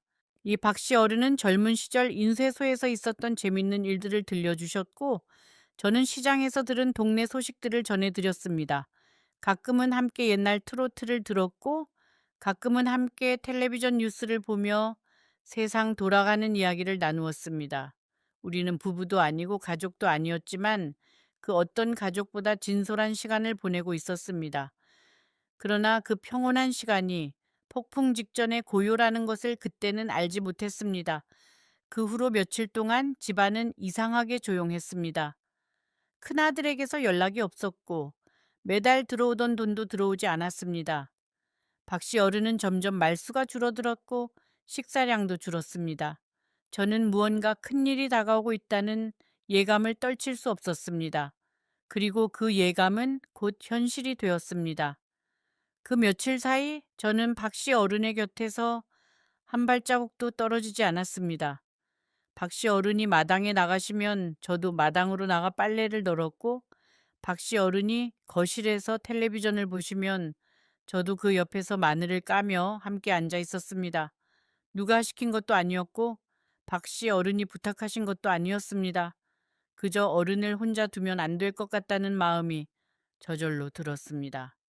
가끔 어른이 저를 향해 작게 미소를 지으셨습니다. 그 미소가 어찌나 쓸쓸하던지 저는 부엌으로 가 한참 동안 수돗물을 틀어놓고 그 소리에 제 한숨을 묻었습니다. 밤이 되면 저는 잠을 거의 자지 못했습니다. 작은 방에 누워 있다가도 마당에서 작은 소리만 나면 벌떡 일어나 거실 창문으로 밖을 살폈습니다. 어떤 날은 길고양이가 담을 넘는 그림자에 놀라 가슴을 쓸어내렸고, 어떤 날은 바람에 흔들리는 빨랫줄 소리에 식은 땀을 흘렸습니다. 평생 누구를 무서워하며 살아본 적이 없던 제가 그 며칠 사이에 모든 그림자를 두려워하는 사람이 되어가고 있었습니다. 그것이 가장 서글픈 변화였습니다. 낮에는 가끔 모르는 번호로 전화가 걸려왔습니다. 받으면 아무 말 없이 끊는 전화가 대부분이었지만 어떤 날은 굵은 목소리의 남자가 박씨 어른을 바꾸어 달라고 했습니다.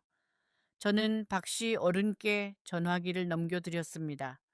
박씨 어른은 한참을 듣고만 계시다가 짧게 알겠습니다, 알겠습니다 만 반복하시고는 전화를 끊으셨습니다.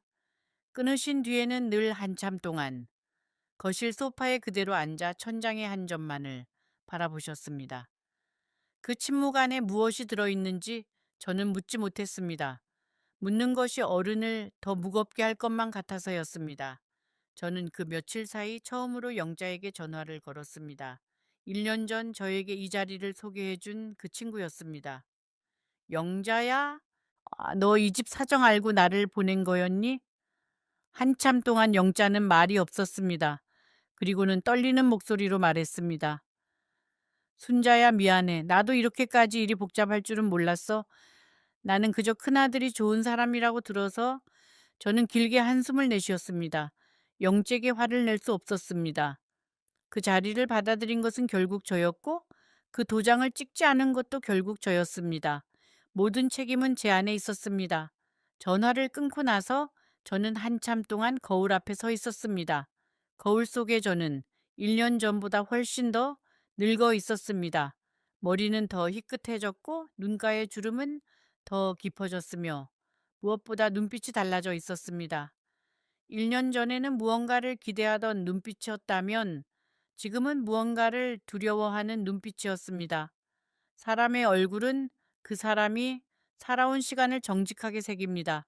그리고 저는 그 새겨진 시간 앞에서 더 이상 변명할 수 없었습니다.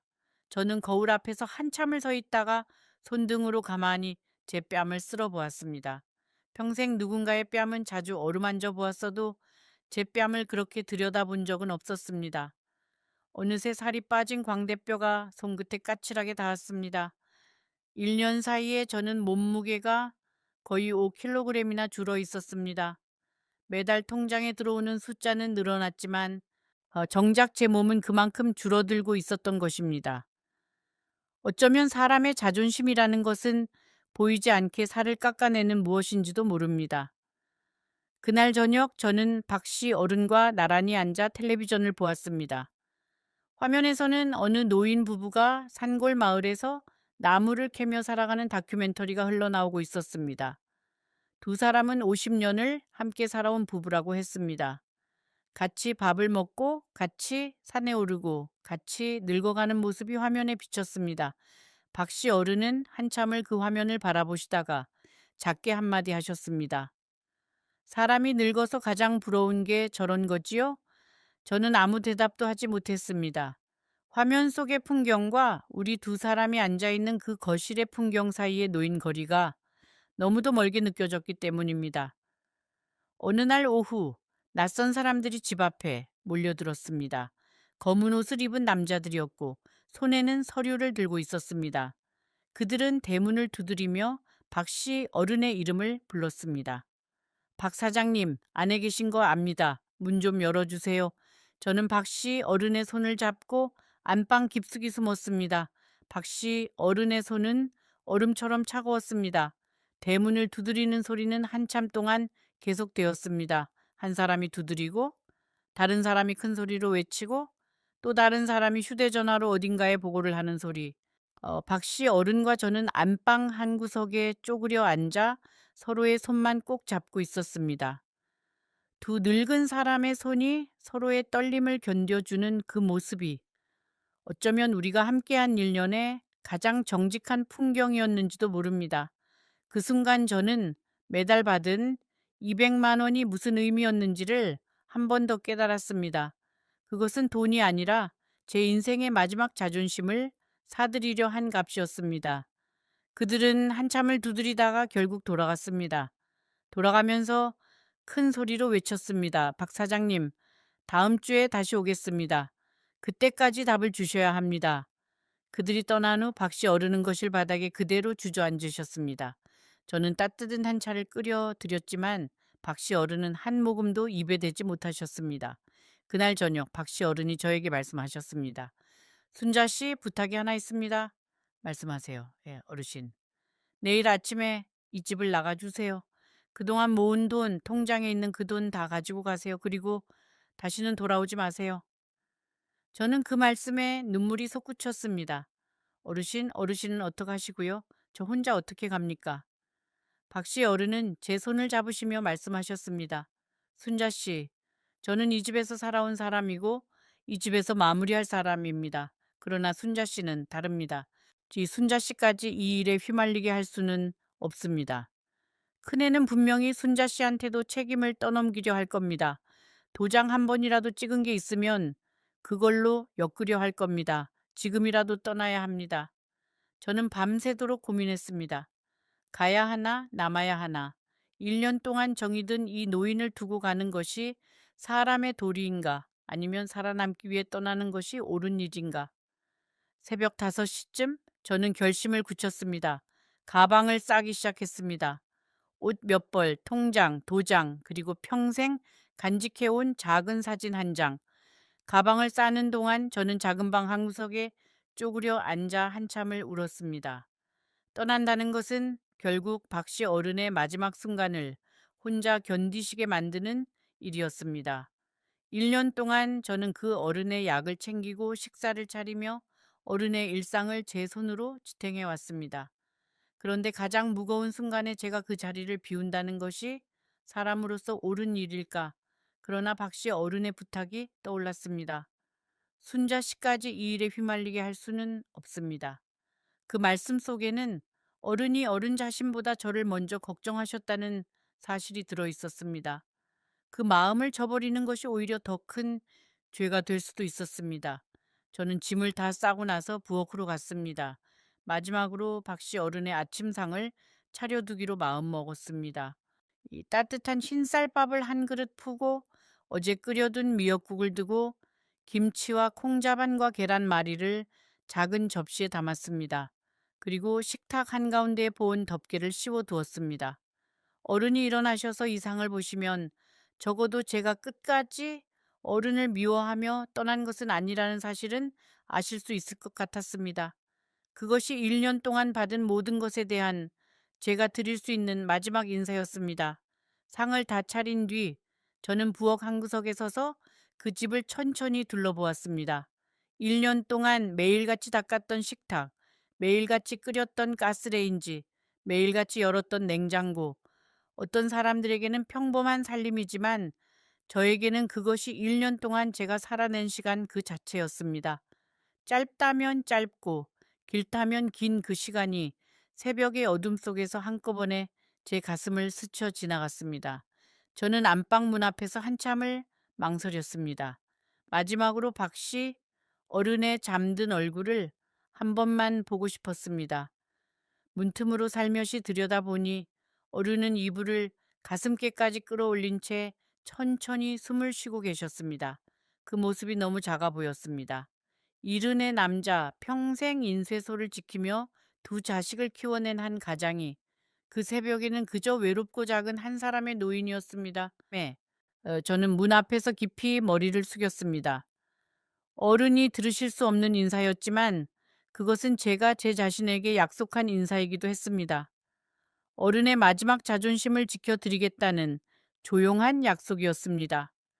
그러나 가방을 싸면서 저는 박씨, 어른께 한 가지 약속을 마음속으로 드렸습니다. 이 집을 나간다고 해서 어르신을 잊지 않겠다는 약속이었습니다.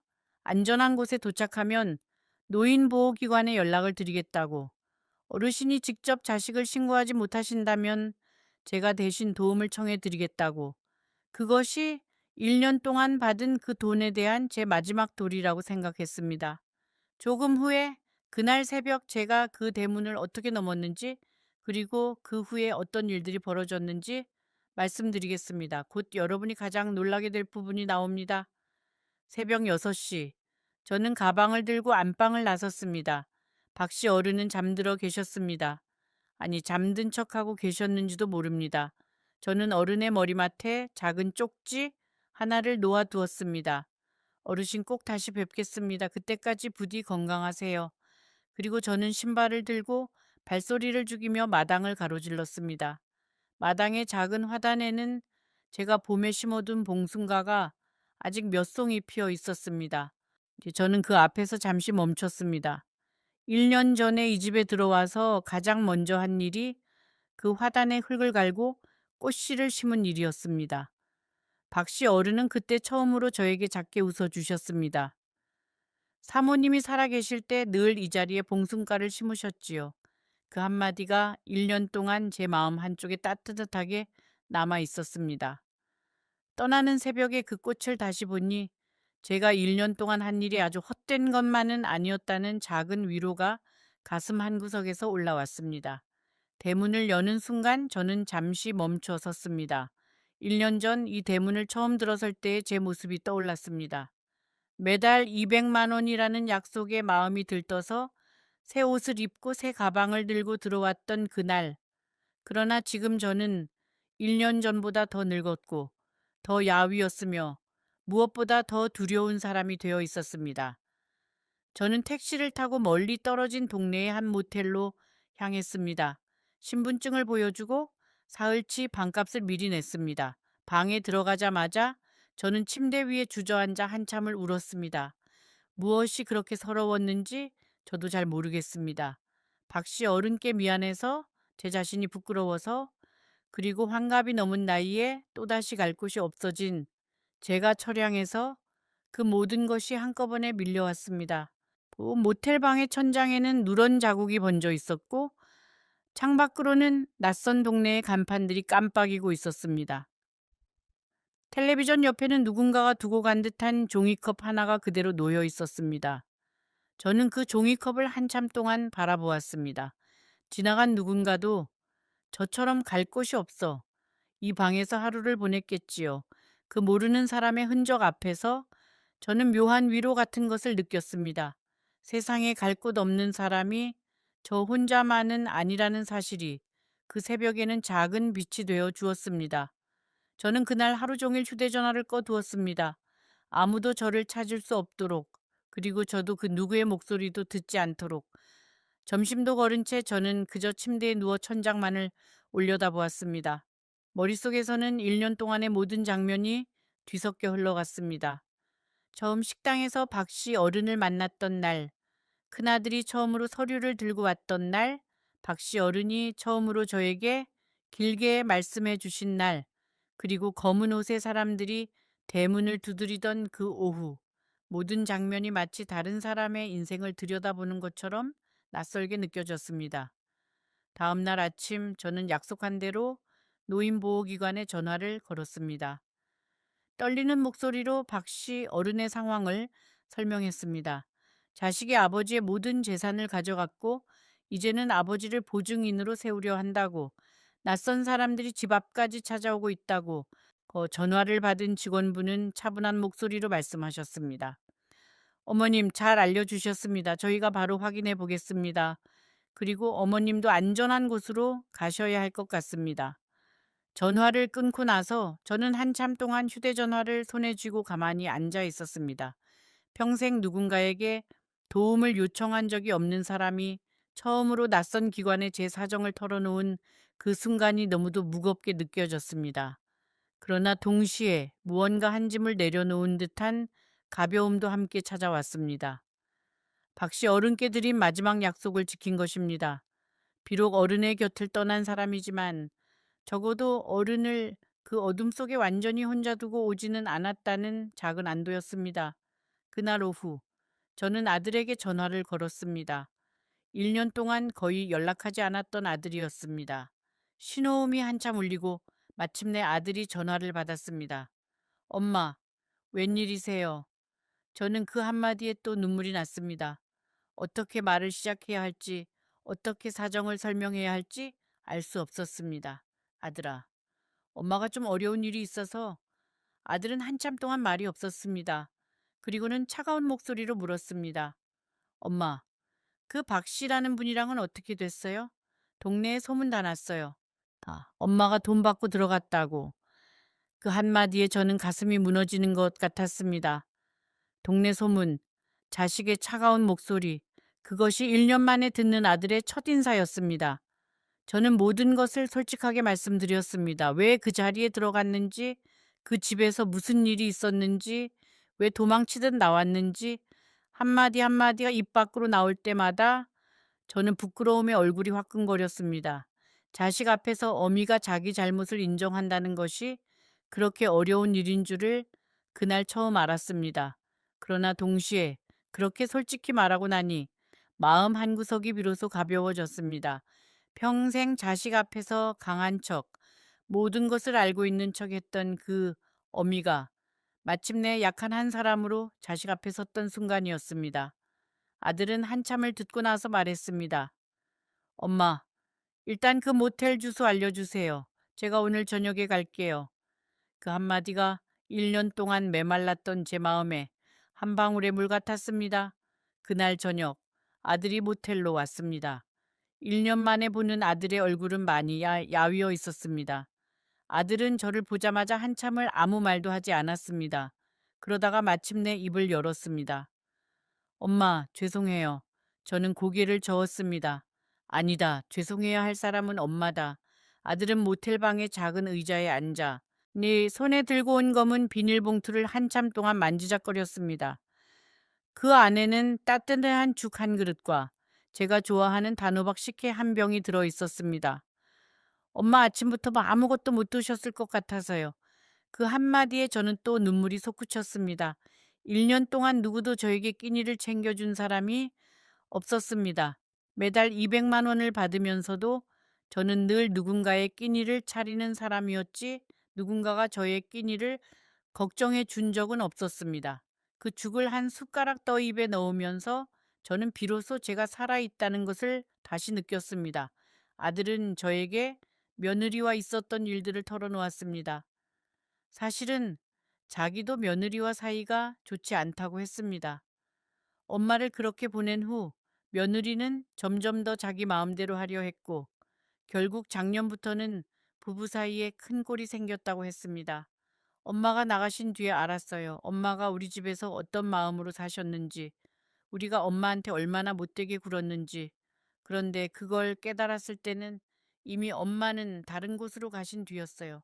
아들은 한참을 고개를 숙이고 있었습니다. 40이 다 된 사내 자식이 어머니 앞에서 어깨를 들썩이며 우는 모습을 보는 것은 처음이었습니다. 엄마, 그동안 엄마 전화 좀 한 통 못 드린 게 가장 후회돼요. 명절에도 한 번 안 찾아갔잖아요. 엄마가 돈 때문에 그런 자리에 들어가신 것도 결국 다 우리 탓이에요. 저는 아들의 등을 가만히 쓸어 주었습니다. 작은 아기였을 때 등을 토닥여주던 그 감각이 손끝에 그대로 남아 있었습니다. 사람은 늙어도 자식 앞에서는 영원히 그 자식이 처음 태어났던 그 순간으로 돌아가는 모양입니다. 저는 그 새벽에 모텔 방에서 그 사실을 다시 한번 배웠습니다. 저와 아들은 그날 밤 모텔 방에서 오랫동안 이야기를 나누었습니다.